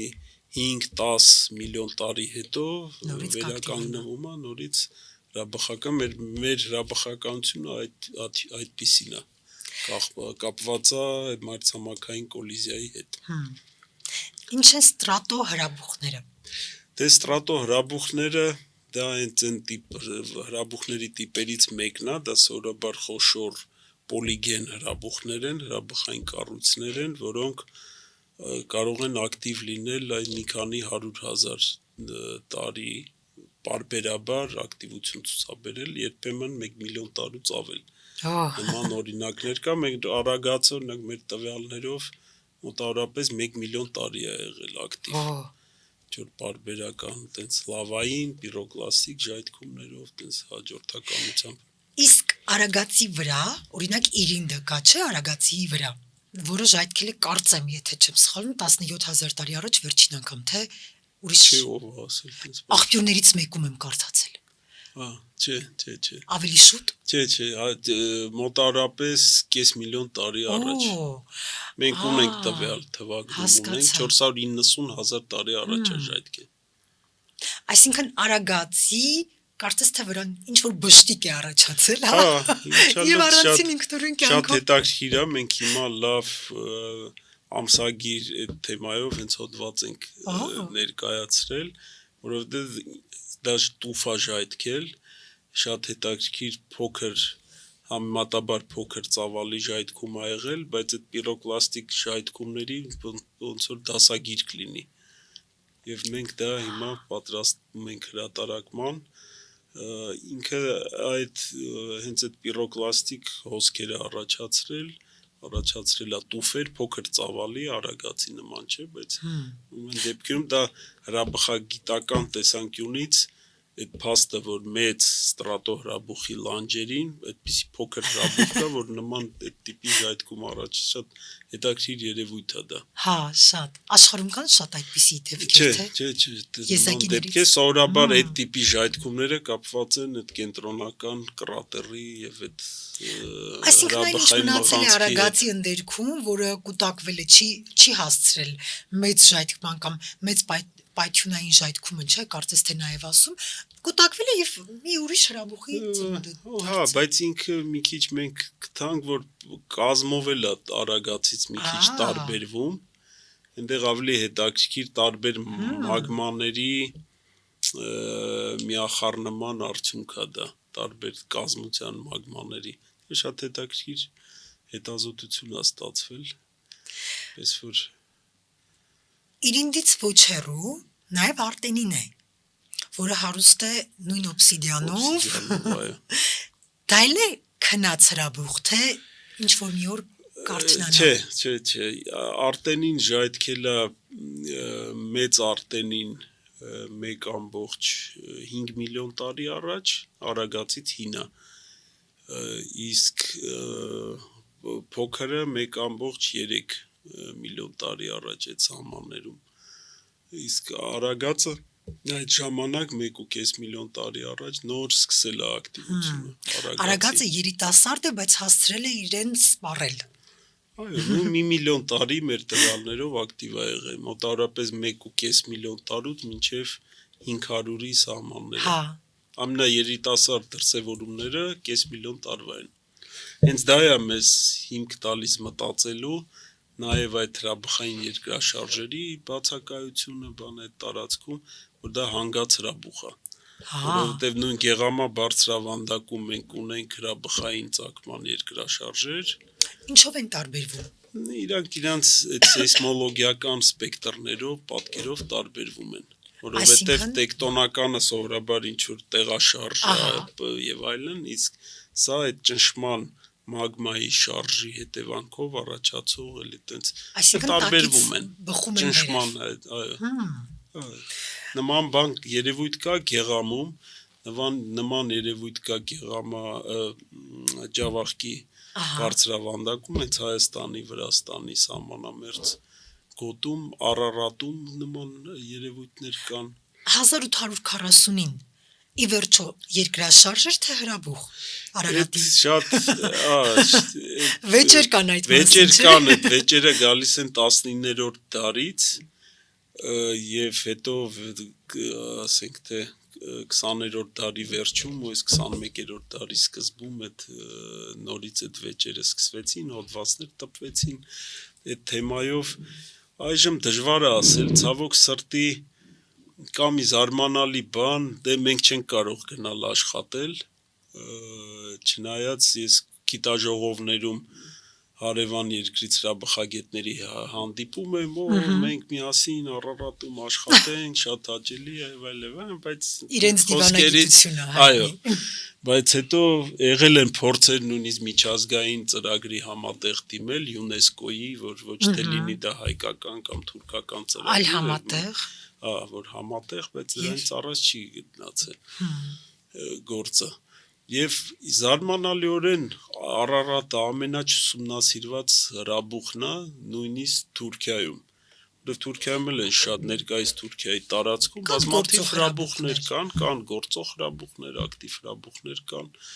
Մեկը այդ հրաբուխներից օրինակ Նեմրութն է։ Վերջերս բարձրացա խառնարանը գիշերով տեսանք։ Բարձրացել եք շատ լավ։ Այո։ Ես չեմ եղել, բայց կուզենայի Գիշերով բարձրացա, բայց արժե ցերեկով էլ տեսնել, որովհետև մութ էր։ ավելի բան, հա։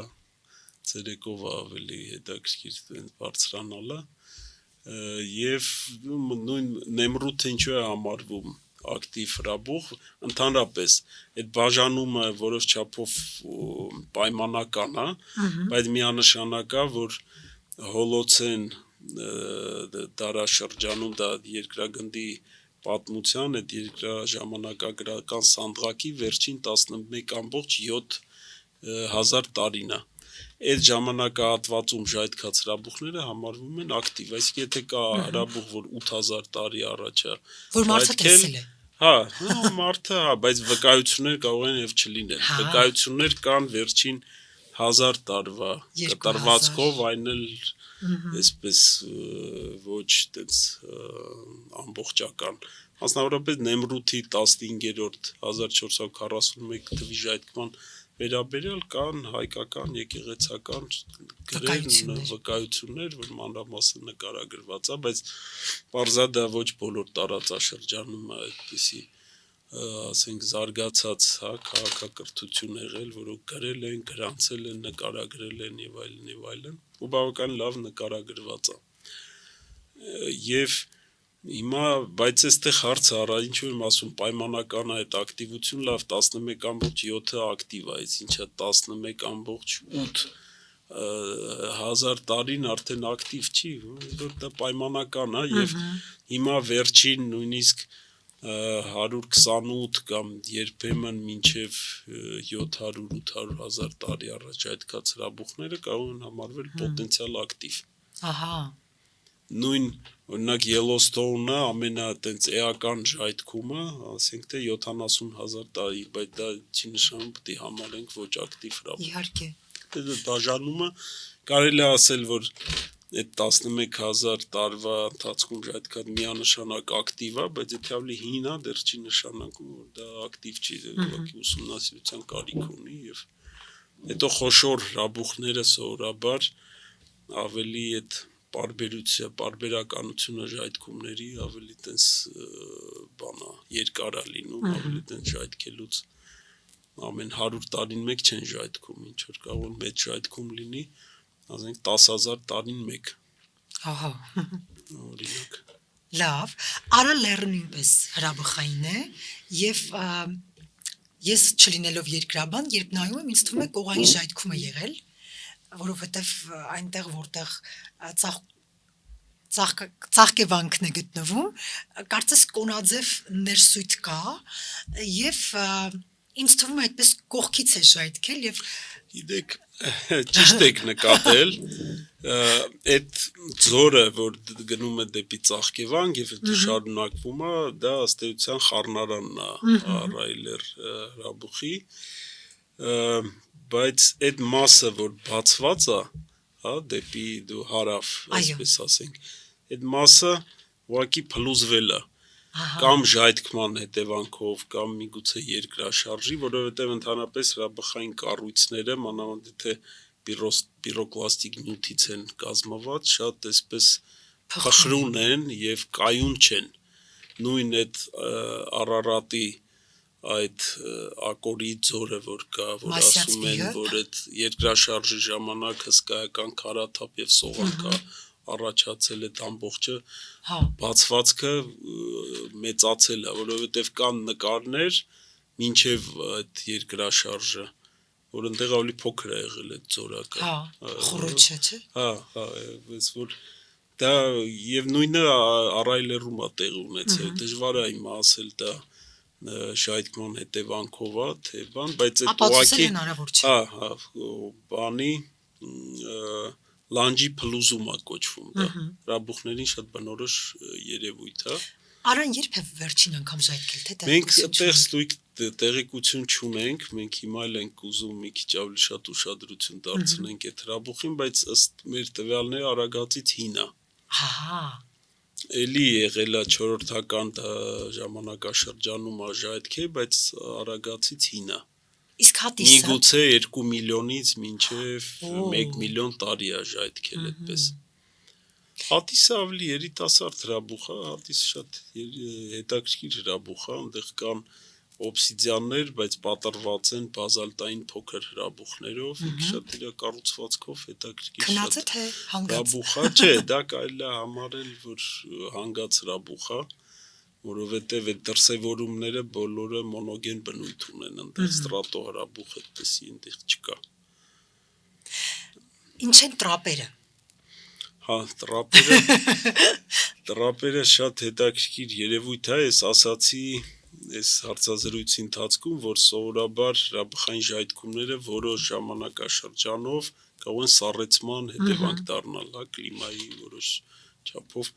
բայց տրապերը մի օրինակ է, օրինակ Սիբիրյան տրապերը, որոնք աննորմալ ծավալի երբևիցե տենց ամենայն դեպս վերջին 600-700 միլիոն տարվա ընթացքում այդ ծավալի ժայթքում չի եղել, ուղղակի 1 միլիոն խորանարդ կիլոմետրից ավելի ու մի քանի 100,000 տարի այդ անընդհատ ժայթքել է, նա ուղղակի տաքացրել է ամբողջ երկրագունդը, օվկիանոսը, մինչև 40 աստիճանի բարձր է եղել օվկիանոսի ջերմաստիճանը։ Այդ ժամանակը 97% կենդանական աշխարհի վերացել է։ Բայց այդ վերացումը, որ եղել է 250 մասսայական ոչնչացում է կոչվում, 252 միլիոն տարի առաջ Պերմ-Տրիասի սահմանին, դա եղել է այդ Սիբիրյան տրապների հետևանքով, բայց դրանից հետո նոր ուրեմն կենդանական, բուսական ձևեր են ի հայտ եկել, հա, նույն դինոզավրերը առաջացել են հենց դրանից հետո։ Հետաքրքիր է, չգիտեի։ Հա, այսինքն փոխվել է, հետո էլի մասսայական ոչնչացում ա եղել, արդեն բանի հետևանքով, մեծ աստերոիդի բախման հետևանքով, բայց այդ ժամանակ արդեն Հնդկաստանի էլի դեկան տրապներն են մոտավորապես այդ ժամանակ էլի ժայթքելի, այդ Սիբիրյան տրապներից փոքր է եղել ծավալով, բայց էլի շատ հսկայական էական ազդեցություն ա ունեցել Տրապները կլիմայի վրա։ սովորական լեռներ չեն։ Տրապերը ոչ, դա հսկայական ճեղքեր են։ Այսօր չկա Հարթավայրի այդպիսի նույնիսկ վրա, հրաբուխ։ չէ՞։ Հա, այդպիսի ժայթքումներ հիմա չկա։ Եվ չեն սպասվում օրինակ։ Չեն սպասվում, դա մենք ասում ենք, տեսեք այդ Սիբիրյան տրապները, փաստորեն պատմության մեջ մի անգամ ա եղել, ու այդ պրոտերոզոյում 1 միլիարդից հին այն ժամանակաշ հայտնի չի եղել թե չէ, բայց այն մեծ ծավալի այն ժամանակ իհարկե ժայթքումներ եղել են, բայց այդ երկրաբանական այդ շերտերում դա պահպանված չի, հնարավոր չի այդպես Ամեն դեպքում բայց գիտական դա աշխարհի ամենամեծ ժայթքումն է համարվում ֆաներոզոյում, այսինքն վերջին 540 միլիոն տարվա ընթացքում, որ միանշանակ Նույնիսկ սուպեր ժայթքումները չեն համեմատվում ավելի դրանց հետ։ մեծ է, բայց ինքը եղել է էլի բազալտային ժայթքում ա եղել, բայց այնպիսի ազդեցություն ա ունեցել բազալտների նախ ջերմաստիճանի հետևանքով, այդ հսկայական ծավալի հետևանքով եւ այլն եւ այլն։ Նա գլոբալ տաքացման ա բերել։ Հա, Շատ էական տաքացման ա բերել, ուղղակի զուտ իր ֆիզիկական ազդեցության ոչ միայն բազալտների, այդ Սիբիրյան պլատֆորմում շատ մեծ ծավալների ածուխներ կան եւ նավթի գազի կուտակում այդ ամբողջը սկսել է գետնի տակ այրվել, ըստ էության ինչ-որ հսկայական տենց բան ա եղել։ հասկացա։ Այնտեղ տենց Արդյոք մեծ մագմատիկ նահանգները տրապների հետ կարող ենք համեմատել, թե դրանք տարբեր երևույթներ են։ Չէ, համեմատում են հիմնական տրապային հրաբխականությունը էլի եղել է այդ ծավալի ուղղակի Սիբիրյան, բայց հայտնի է եղել Աֆրիկայում, Հարավային Ամերիկայում կան, Անտարկտիդայում եղել։ Անտարկտիդայում կարծես թե հիմա էլ կան, չէ՞, Ուղղակի հրաբուխներ, որոնք սառույցի տակ են ժայթքում։ Անտարկտիդայում, հա, այնտեղ ակտիվ հրաբուխներ կան։ Սառույցի տակ։ Կա բանը Էրեբուս հրաբուխը, սառույցի տակ չի, ստրատո հրաբուխը, հա, այնտեղ ակտիվ հրաբխականություն կա, այնտեղ բանը էլի ակտիվ բանը մայրցամաքը այդ տեսանկյունից։ Օվկիանոսային հրաբուխները ոչ պակաս շատ են եւ նույնիսկ ավելի շատ, չէ՞։ Եվ ուսումնասիրված։ Այո։ Գիտեք, այո, այդ օվկիանոսային հատակում յուրահատուկ տիպի երկրաքիմիական տեսանկյունից եւ այլ հրաբխականություն կա, շատ մեծ ծավալի, տարեկան կա գնահատական 5-ից մինչև 7 խորանարդ կիլոմետր բազալտային մագմա այդտեղ լավա է ժայթքում օվկիանոսի հատակում, բայց հստակ տվյալը միգուցե եւ ավելի շատ է։ Ինքը օվկիանոսները այդ սպրեդինգի զոնաներով անդադ ընդարձակվում են, հեռանում են, հա, եւ այդտեղ անդադ ուղակի ժայթքումներ են այդ հսկայական ճեղքերով տեղ ունենում այդ տրանսֆորմ խզվածքների երկայնքով եւ բայց դա դժվար է ու նախ շատ խորն է, մի քանի կիլոմետր խորության վրա է։ Հետո այնտեղ հասնելը հնարավոր չի եւ այնտեղ զուտ այդպես որ հաշվարկներով այդ բաները դժվար է շատ գնահատել, բայց այնտեղից էլ մեծ ծավալի այնտեղ հիդրոթերմալ ակտիվություն էլ կա։ Այնտեղ հանքավայրեր են գոյանում, այդ նույն գործընթացը ինչ որ մետաղական հանքավայրերը գոյացել են մայրցամաքներում կամ գոյացել են օվկիանոսում կամ ծովում, հետո են հայտնվել մայրցամաքում, այդ նույն գործընթացները հիմա շարունակվում են այնտեղ։ Եվ ի դեպ երկրագնդի մետաղական հանքավայրերի մեծ մասը էլի ծագումով կապված է հրաբխականության հետ հրաբխային գործընթացների հետ շատ հաճախ, որ այդ հիդրոթերմերը տաք ջրերը մեծ խորքից լուծում են տարբեր այդ նյութեր, հետո բարձրանում է այդ ամեն ինչը եւ ասենք նույն ոսկու հանքավայրերը, պղնձի, մոլիբդենի բոլորը կապում են այդպես այդ գործընթացների հետ հրաբխային կամ մագմատիկ։ Հեյզերները կարող ենք ասել, որ հրաբխի ջրային տարբերակն են, թե դա այլ երևույթ է։ Չէ, դա այլ երևույթ է, սովորաբար հետ հրաբխային, այսինքն տաք ջրեր են, գեյզերները սովորաբար եւ իդեպ ոչ միայն գեյզերները, մեր հանքային ջրերը Հայաստանի այդ թվում Նրանք սովորաբար խառնուրդ են, առաջանում են խորքային այսպես յուվենիլ կոչվող ջրերի եւ մակերեսից ներքև թափանցող ջրերի խառնման արդյունքում եւ այդպիսի ցիրկուլյացիա է տեղի ունենում հրաբխային օջախների ուրեմն հարևանությամբ կողքերը դեռ տաք է օջախը այդ ջրերը պես ցիրկուլյացիա այդ շատ հետաքրքիր երևույթ է շատ մենք այդ էլ ենք ուսումնասիրում Հայաստանում նաեւ նկատի ունենալով երկրաջերմային կամ գեոթերմալ էներգիայի ներուժը Հայաստանում է բավականին Իական հիմա ձեռքբերումներ ունենք, աշխատում ենք, մի քանի հեռանկարային տեղամաս ենք առանձնացրել, դա միգուցե առանձին թեմա է, մենք հնարավոր է սեպտեմբերին միջոցառում մամուլի ասուլիս լինի այդ թեմայով այդպես։ Ես սպասում եմ հրավերի։ Շնորհակալ եմ։ Մենք ձեզ անպայման կհրավիրենք։ Սիրով կգամ։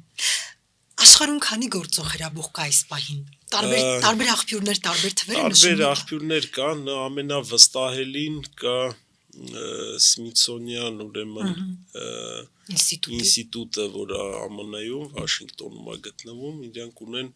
Global հրաբխային, այդպես ասենք, Global Volcanism Program,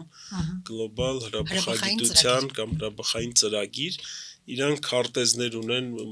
համակարգ ունեն, իրանք իրանց մոտ, իրանք վեբկայքում ամփոփում են։ Ահա։ Եվ իրանց տվյալների բազայով 1600 ակտիվ հրաբուխ կա այսօր։ Այդ մենք հայտնի, բայց ինչպես գիտենք, բայց այդտեղ հաշվի չեն առել օվկիանոսի հատակի հրաբուխները եւ այլն եւ քանի որ դա նաեւ պայմանական է որոշ չափով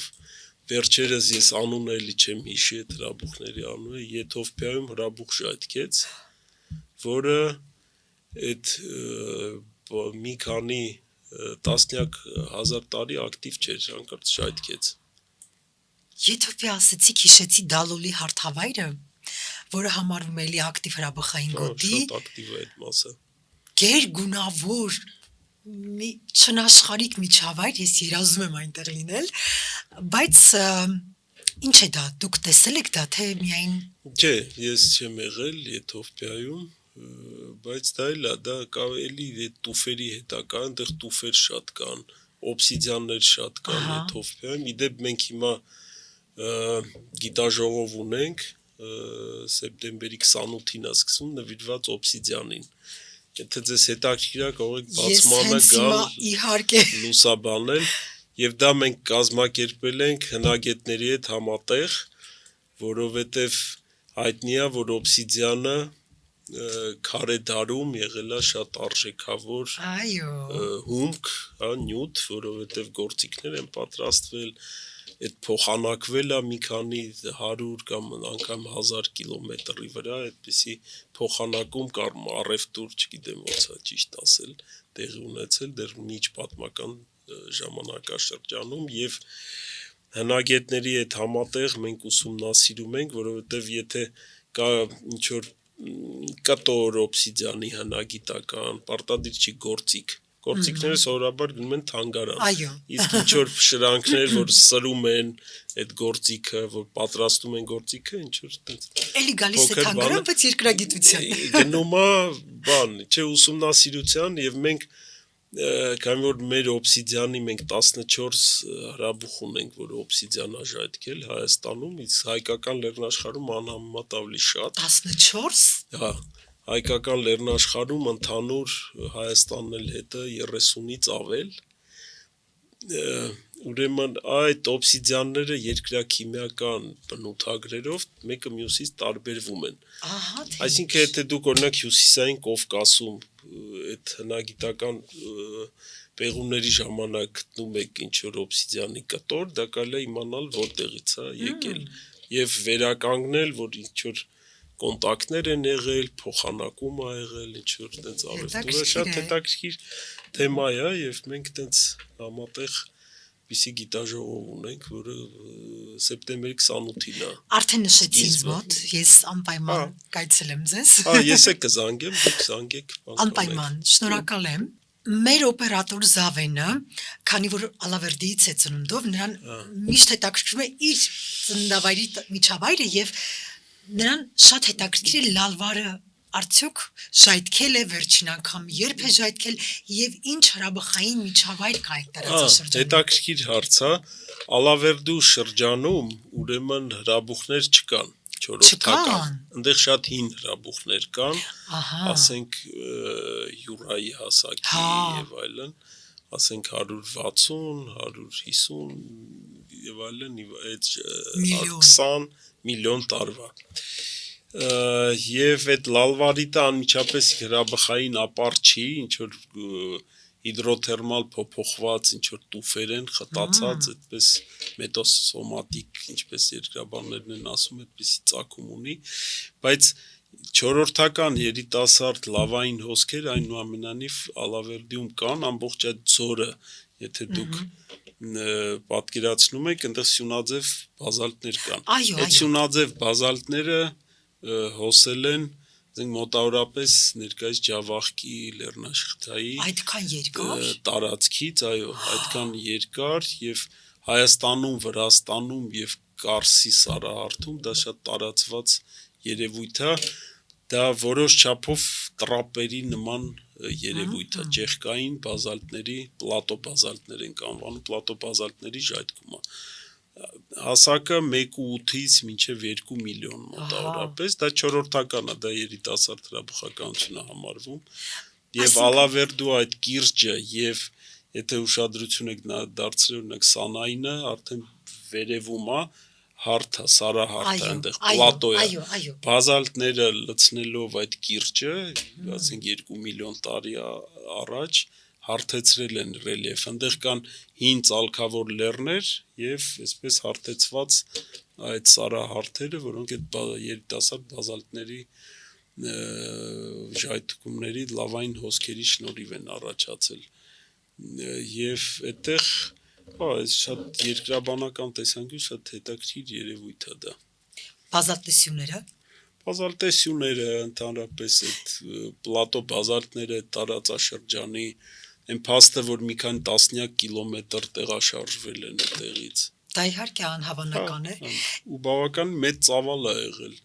Մեր գնահատականներով Հայաստանում ամենատենց զգուշ գնահատականներով մոտ 2.5 հազար խորանարդ կիլոմետրի չափ բազալտ է ժայթքել այդ ժամանակահատվածում 1.8-2 միլիոն տարի առաջ։ Բազալտի պակաս չունենք մի խոսքով բազալտի պակաս չունենք։ Իսկ բազալտեսյունների պակաս ունենք։ Բազալտիսյուններ շատ տեղեր ունենք, ամենահայտնին իհարկե այդ Ազատի կիրճն է, Կարենիսի կիրճը, հարևանությամբ Կարենիսը ընդհանրապես Հրազդան գետում, գետի կիրճում շատ տեղեր կա, հենց Երևանում կա։ Այո, Սուրբ Սարգիսի մանկական երկաթուղու այդ տարածքում։ Մի մասը քանդեցին կառուցապատելու համար։ Ու այդ բանի մոտ Սուրբ Սարգիսի մոտ են քանդել, ես չեմ ուզում մեկնաբանեմ, բայց այդ այդտեղ շենք կառուցել է երկիչուր բանա անհեթեթություն է։ Չգիտեմ։ Եվ կան ուրեմն Վայոց ձորում շատ կան։ Արփագետի հովտում Վայոց ձորում եւ կան Սյունիքում Որոտանի կիրճում շատ տեղեր կան։ Ինչպես են ձևավորվում։ Սա վստահ եմ բոլորին դա շատ հետաքրքիր եւ շատ հեշտ եւ միաժամանակ շատ դժվար հարց է։ Դա կախված է ֆիզիկայի եւ մեխանիկայի հետ այդ գործընթացների։ Ինչա տեղի ունենում, այդ բազալտները լցնում են ինչ-որ մի կիրճ, որը եղել է, օրինակ Ազատի կիրճը եղել է մինչև այդ, գետ է հոսել, բազալտները դե հոսելուց ջրի նման էլի հոսում են ամենա այդ ցածր տեղով եւ այդ կիրճով, ամբողջությամբ ծածկվել է այդ կիրճը բազալտներով։ Շերտերով Չէ, շերտերով չէ, ամբողջական զանգվածով բազալտի ծածկվել է։ Մեծազանգված Վերևի մասը այդ բազալտի ավելի արագ է սառչել, որովհետև դե անմիջապես շփում կար մթնոլորտի եւ այլն, իսկ ներքևի մասը մնացել է տաք։ Որովհետև այն վերևի սառած շերտը նաև ինչ որ ջերման մեկուսացնող ազդեցություն ունի։ Կեղև է դարձել։ Կեղև է դարձել, որը նաև նպաստել է, որ մեկուսանա այդ ներքևի շերտ։ Եվ այնտեղ դանդաղ է սառչել։ այդ լավան եւ սարճելուց ծավալը քանի որ փոքրանում է ապա այնտեղ այդ ճեղքեր են առաջանում ինքը այդպես ճեղքերով այդպես է հետո սարճում այդպեսի ճեղքեր են առաջանում եւ բայց ինչու է հիմնական 6 անկյուն են բնության իդեալական երկրաչափական դա էլ այդտեն այդ մակերեսային այդ ձգողականության ինչ-որ ուժերի այդպիսի բաների հետ է կապված որը որ բայց հիմնական մասը կամ 6 անկյուն են կամ 5 անկյուն բայց անկյունը միևնույնն է 120 աստիճանը 6 անկյունի անկյուն այսինքն 5 անկյուն ուղղակի ինչ-որ տես 6 անկյուն չի ստացվել դեֆորմացվել է կամ սխալ է ճեղքվել ինչ-որ այդպիսի բան երբ գետի մեջ ենք նայում ինչ որ տեղերում նույնիսկ երևում են այդ 6 անկյուն այդ մարմինների հետքեր, այսինքն գետը հետո ակտիվացել է թերևս լվացել է, հա որոշ հատված եւ ինչ որ մաս մնացել է ջրի մեջ։ Դե մենք որոշ չափով այդպես գնահատում մենք թվագրել ենք այդ ազատի հոսքը։ Որքան է տարիքը։ Դա ուրեմն ժայթքել է ուրեմն 100 մոտավոր մոռացել եմ 120-150 միլիոն տարի առաջ, հա։ 127 հազար տարի առաջ։ 1000? Այո, 126-127 շատ երիտասարդ հոսք է։ Ես միլիոն էի կարծում։ Չէ, շատ երիտասարդ հոսք է 126-127 հազար տարի առաջ է ժայթքել եւ փաստորեն հետո գետը նորից կտրել է այդ կիրճը, հա։ Դե մոտավորապես կարելի է այդ բանի արագությունը հաշվարկել էրոզիայի, հա, թե գետը ինչ արագությամբ է այդ կիրճը կտրում։ Աշխարհում շատ են այդպիսի տեղերը։ Ես գիտեմ Չինաստանում, Իսլանդիայում, Ամերիկայում։ Այո։ Այսինքն մենք միակը չենք եւ պարծենալու։ Չէ, այդ առումով չէ, բայց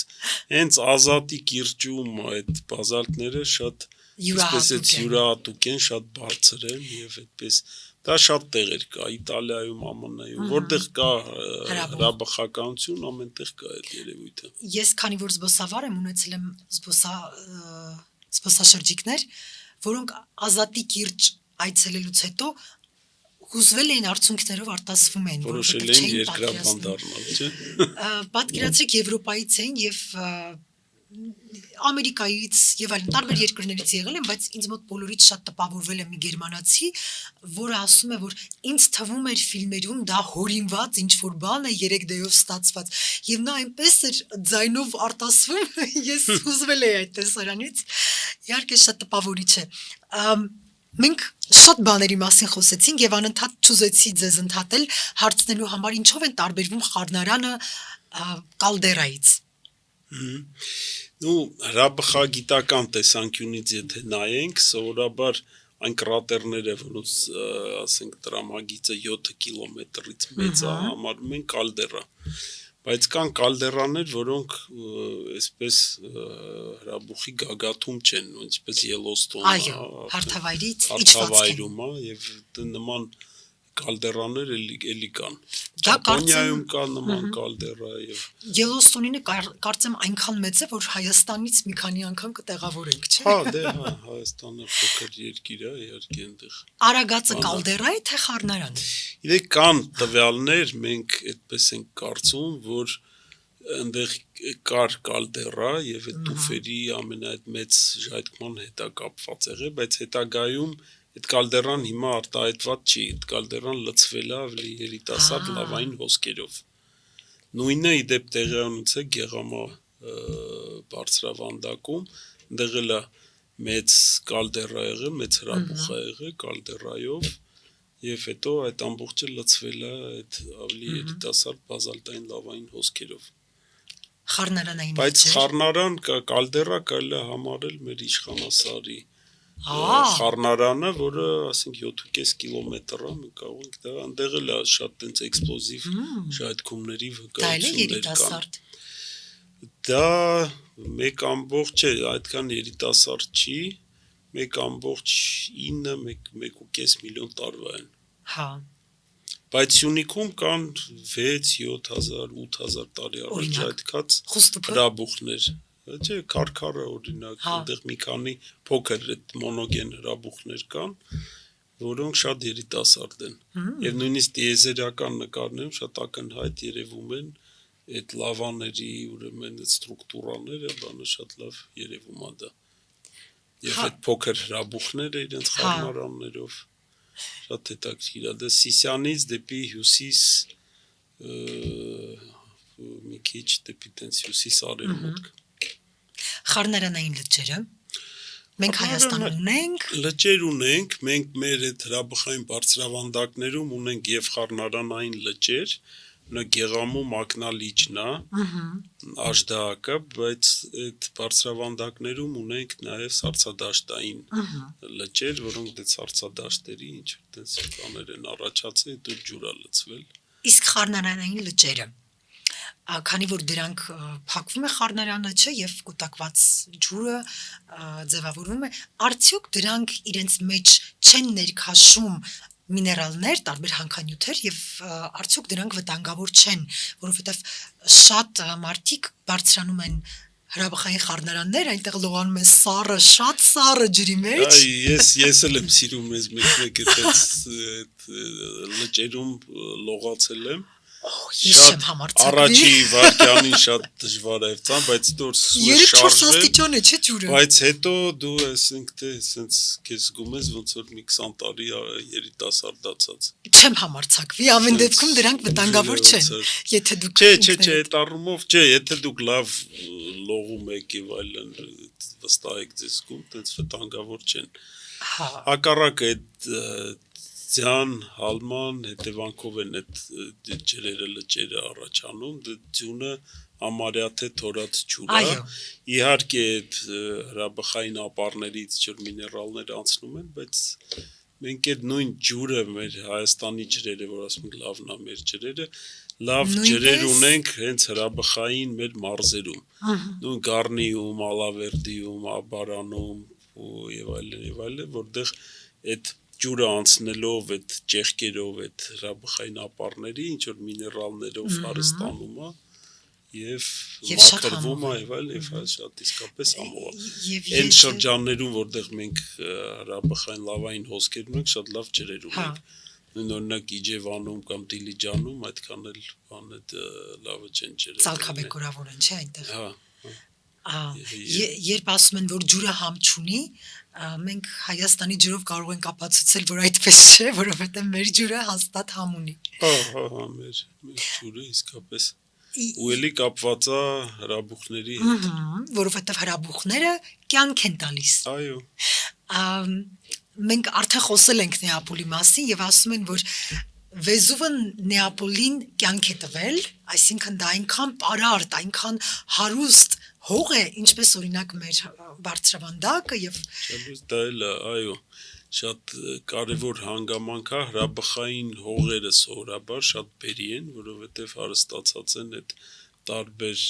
տարրերով քիմիական, որոնք բույսերին անհրաժեշտ են։ Եվ իսկապես մեր ասենք թե ծիրանը հայտնի է, դեղցնել է մեր մոտ շատ յուրահատուկ, ես օրինակ Եվրոպայում, երբ որ իսպանական սուպերմարկետներում հիմնականում իսպանական դեղցա, մի քիչ ինչի համա ու տենց ընդհանրապես բան չի էլի մեր ճաշակի ու մեր համի համար, բայց ես Հայաստանի նման դեղց մեկ է կերել եմ Նեապոլում։ Այդ նույն դեղցից խոշոր, տենց հյութալի, սենց համով, տենց մեջը կարմիր են լավ, սենց որ դեղցեր են լինում, դա հենց այդ ես տենց կապում եմ, որ այդ հրաբխային այդ հողերի հետ է կապված։ Այսինքն մեր հողերը, այո, այստեղ եւ Արարատյան դաշտը ամենտեղ, այսինքն հրաբխային նյութը մեջը շատ է։ Ցավոք դեղց չեմ կարողանում ուտել, որովհետև ալերգիա ունեմ, բայց ես հիշում եմ, որ Իտալիայում կերել եմ ամենահամեղ նարինջը, որ երբևէ հանդիպել է ինձ։ Նույն թերևս հանքանյութերի սնուցման հետևանքն է։ Ընդհանրապես խաղողները հրաբխային հողերի վրա ավելի լավ, ավելի մուգ գույների գինիներ են պատրաստում, ավելի հագեցած ու համեղել են, բայց այն գինին այդ խաղողը, որը գնում է գինու արտադրության համար, այնտեղ էլ գինիները լավն են, օրինակ հարավ ամերիկյան գինիները, չիլիական, արգենտինական շատ լավն են, ամբողջը հրաբխային հողերի վրա, մեր մոտ էլի լավ գինիներ ունենք,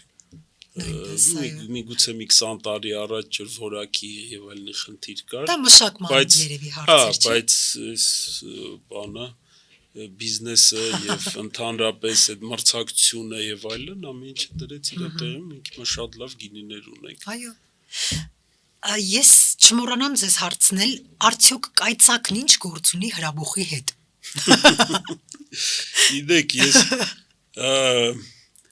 2019 թվին ներկա եմ եղել Մյունխենում, ընդեղ շատ հայտնի հրաբխագիտական խումբ կա, մենք համագործակցում ենք եւ ընդեղ իրանց ղեկավարը Էյֆել անունով հրաբուխ ունեն, չէ՞, Դոնալդ Դինգվել, չէ, դա Մյունխենում չի, Էյֆել ունեն հրաբուխ, բայց Մյունխենում այդ հրաբխագիտական շատ ուժեղ էսպիսի թիմ կա, իրանց ղեկավարը Դոնալդ Դինգվելը մեր 23 թվի գիտաժողովին դեպ եկել էր, հրավիրված այդ զեկուցողներից մեկն էր 2019 թվին ես ընդեղ ներկա եմ եղել իրանց կոչվում է habilitation, դոկտորի մեր համապատասխանումա շատ տեքիչ մեր դոկտորի աստիճանին, որ հիմա հանել են։ Մեր մոտ մնաց մի PhD, հետագայում կարող է բերեն էլի այդ հաբիլիտացիան, որը Գերմանիայում, Ավստրիայում, Եվրոպայում ամենտեղ կա, Իտալիայում, եւ հենց այդ թեմայով կայծակների եւ հրաբուխների թեմայով շատ հաճախ որ հրաբուխի ժայթքող հրաբուխի ֆոտո է լինում, նկար է լինում, այդտեղ կայծակներ կա։ Շատ հետաքրքիր երևույթ է դա, ինչի հետ է կապված այդ մասնիկները հրաբխային մոխրի, որ մթնոլորտում տարածվում են, այն շփումից եւ այլն, այդ ստատիկ էլեկտրականությունը առաջանում, պոտենցիալների տարբերությունը առաջանում մթնոլորտի եւ այդ հրաբխային այդ մոխրի, այդ ամպի միջև դե անընդհատ կայծակներ են լինում։ Գիտությունը տարածված երևույթ է շատ։ Գիտությունը մտածել է որևէ մեթոդ օգտագործելու հրաբուխների ուժը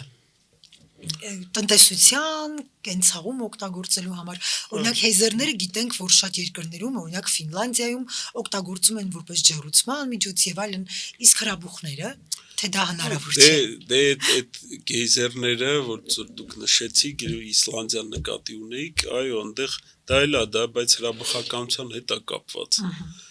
Եվ այո, ամենա այսպես վառ օրինակը հրաբուխների էներգիա օգտագործման երկրաջերմային էներգիան է, որը շատ երկրներում արդեն սկսել է շատ էական դեր խաղալ։ Եվ դա նորից ասեմ, դա առանձին ինչ-որ զրույցի թեմա է, բայց Հայաստանում կա բավականին մեծ այդպես ներուժ։ Հասկացա։ Բացի դրանից կներեք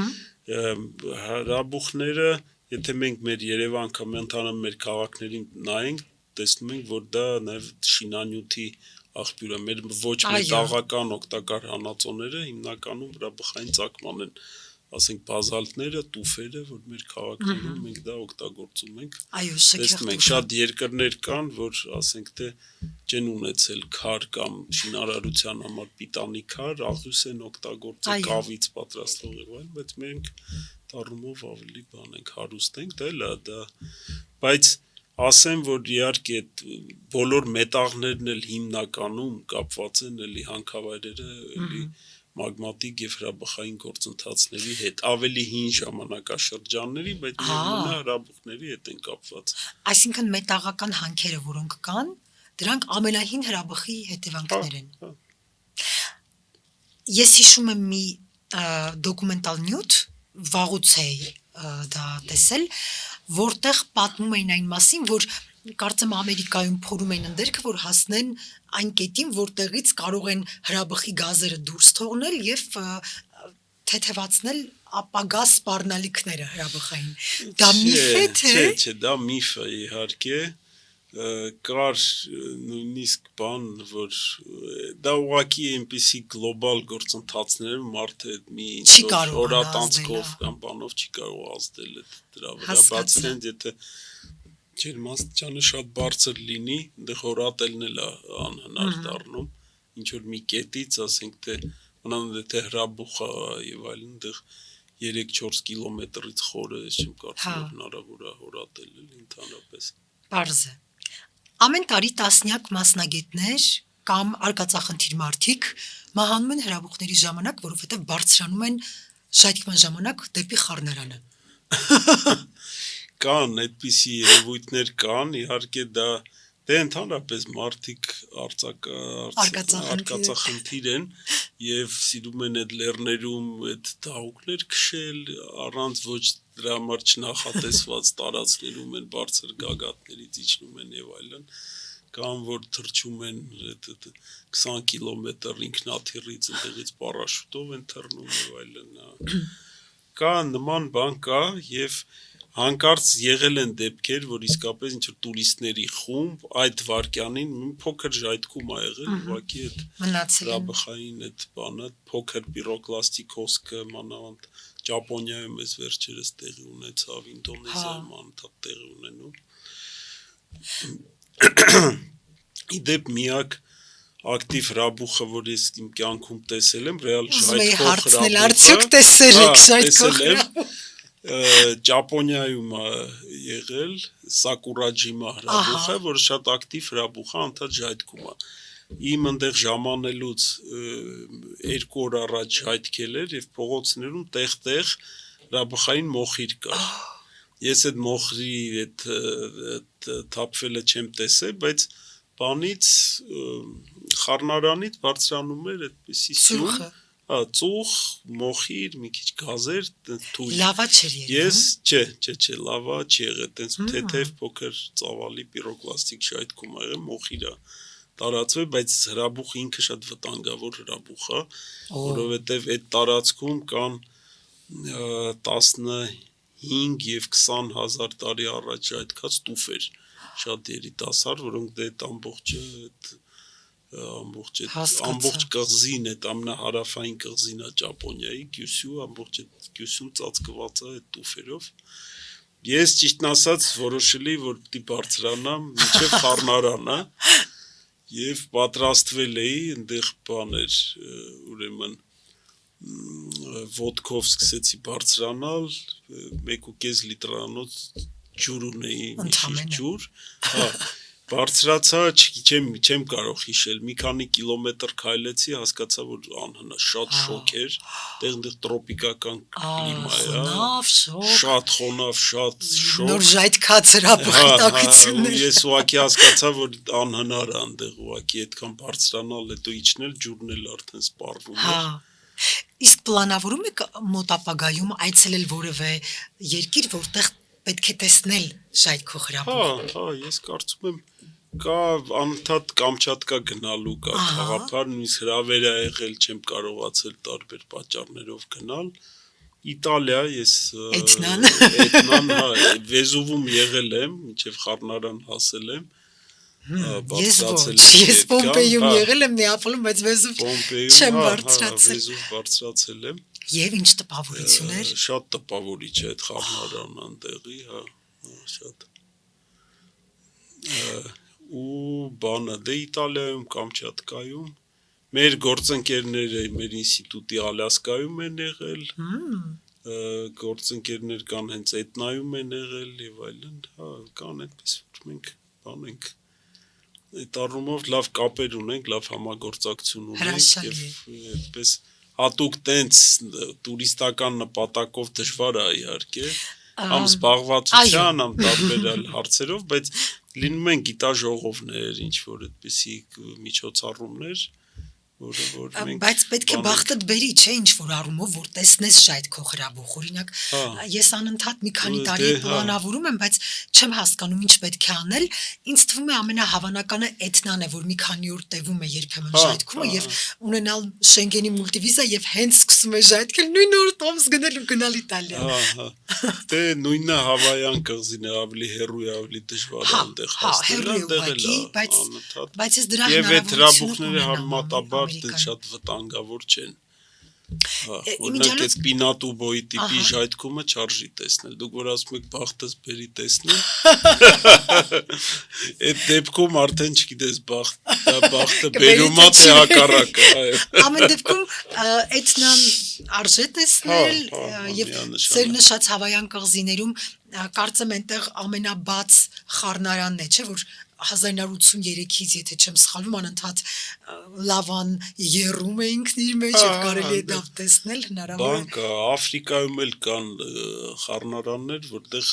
լավային լճեր կան։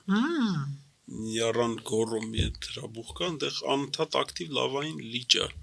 Կարող է վիդեոներով տեսնեք տուրիստները մեկ քար են այնտեղ նետում, այնտեղ փոքր։ Այսինքն հալված այդ լավան այնտեղ է։ Եվ ամփոփելու համար մեր շատ հետաքրքիր անծայրածիր հետաքրքիր զրույցը որն է ձեր ամենասիրելի հրաբուխը։ Գիտեք, ընդհանրապես թե բանը Հայաստանում։ Ոնց կուզեք։ Հայաստանում ես շատ եմ սիրում բանը, շատ հետաքրքիր, շատ լավ հրաբուխ է, Սմբատասարը։ Որ շատ երիտասարդ հրաբուխ է, Քարքարում մի քանի հրաբուխ կա, որ ես շատ ենք աշխատել, ուսումնասիրել ենք եւ այլն։ Ինչով է հետաքրքիր։ Նախ որ շատ երիտասարդ է, լավ արտահայտված։ Դե մի քանի հազար տարի առաջ է ժայթքի 8, 6, 7, 9000 տարի առաջ մի ժայթքում չի եղել։ Բազմաթիվ ժայթքումներ են եղել։ Այդտեղ Իսկ եթե այսպես գլոբալ վերցնենք, ես շատ կուզենայի տեսնել Մեքսիկայում Պարիկուցին հրաբուխը, որը չկար, ասենք դաշտավայր էր, դաշտեր, այդպես ասում են, որ բանի եգիպտացորենի դաշտ է եղել, հանկարծ ինչ որ ծակ է բացվել, ինչ որ գազեր դուրս գալ ու կամաց այդպես սկսել է ժայթքել 1943 թվականին։ Նույնիսկ ֆոտո կա, որ գյուղացիները նայում են։ Եվ հիմա 300 մետր բարձրությամբ հրաբուխ է, օտարապես աջդահակի այդպես չափսերի։ Աջդահակը եթե վերցնենք, այդ իր 5-ից արդեն գեղամա բարձրավանդակում վերև, որը առաջացել է մարդու աչքի առաջ։ Այդպես հիշեցի, որ կղզի է առաջացել Ինդոնեզիայում, չէ, 1920-ականներից սկսած եւ արգելվում է այնտեղ բոլոր մարդկանց մուտքը եւ շատ հազվադեպ են նաեւ գիտնականներն այցելում, այն էլ հատուկ համազգեստով, որպեսզի տեսնեն ընթացք ինչպես է բնական ճանապարհով այդ նոր գոյացած կղզին զարգանում։ Այնտեղ այդ կա մի քանի բան, կարող է այդ օրինակը չի, բայց նման բան տեղի ունեցել նաև Կրակատաու հայտնի Ինդոնեզիայում հրաբուխ կա, որ հսկայական ժայթքում է եղել, կալդերա է առաջացել, հրաբուխը պայթել է, վերացել է, հետագայում այդ կալդերայում նոր հրաբուխ է առաջացել, հիմա կա կոչվում է Անակ Կրակատաու։ Այո, կարծեմ հենց դա։ Հենց դա հենց Կրակատաու հրաբուխի կալդերայի մեջ է առաջացել։ Այսպես մասնատված բեկորներով եզր է եւ դրա կենտրոնում նոր հրաբուխ։ Այո, հիշեցի։ Անչափ շնորհակալ եմ, իսկապես ինձ համար որպես սիրելի թեմա, հետաքրքրող թեմա, սա բացառիկ հետաքրքիր նյութ էր եւ կսպասեմ անհամբեր ձեր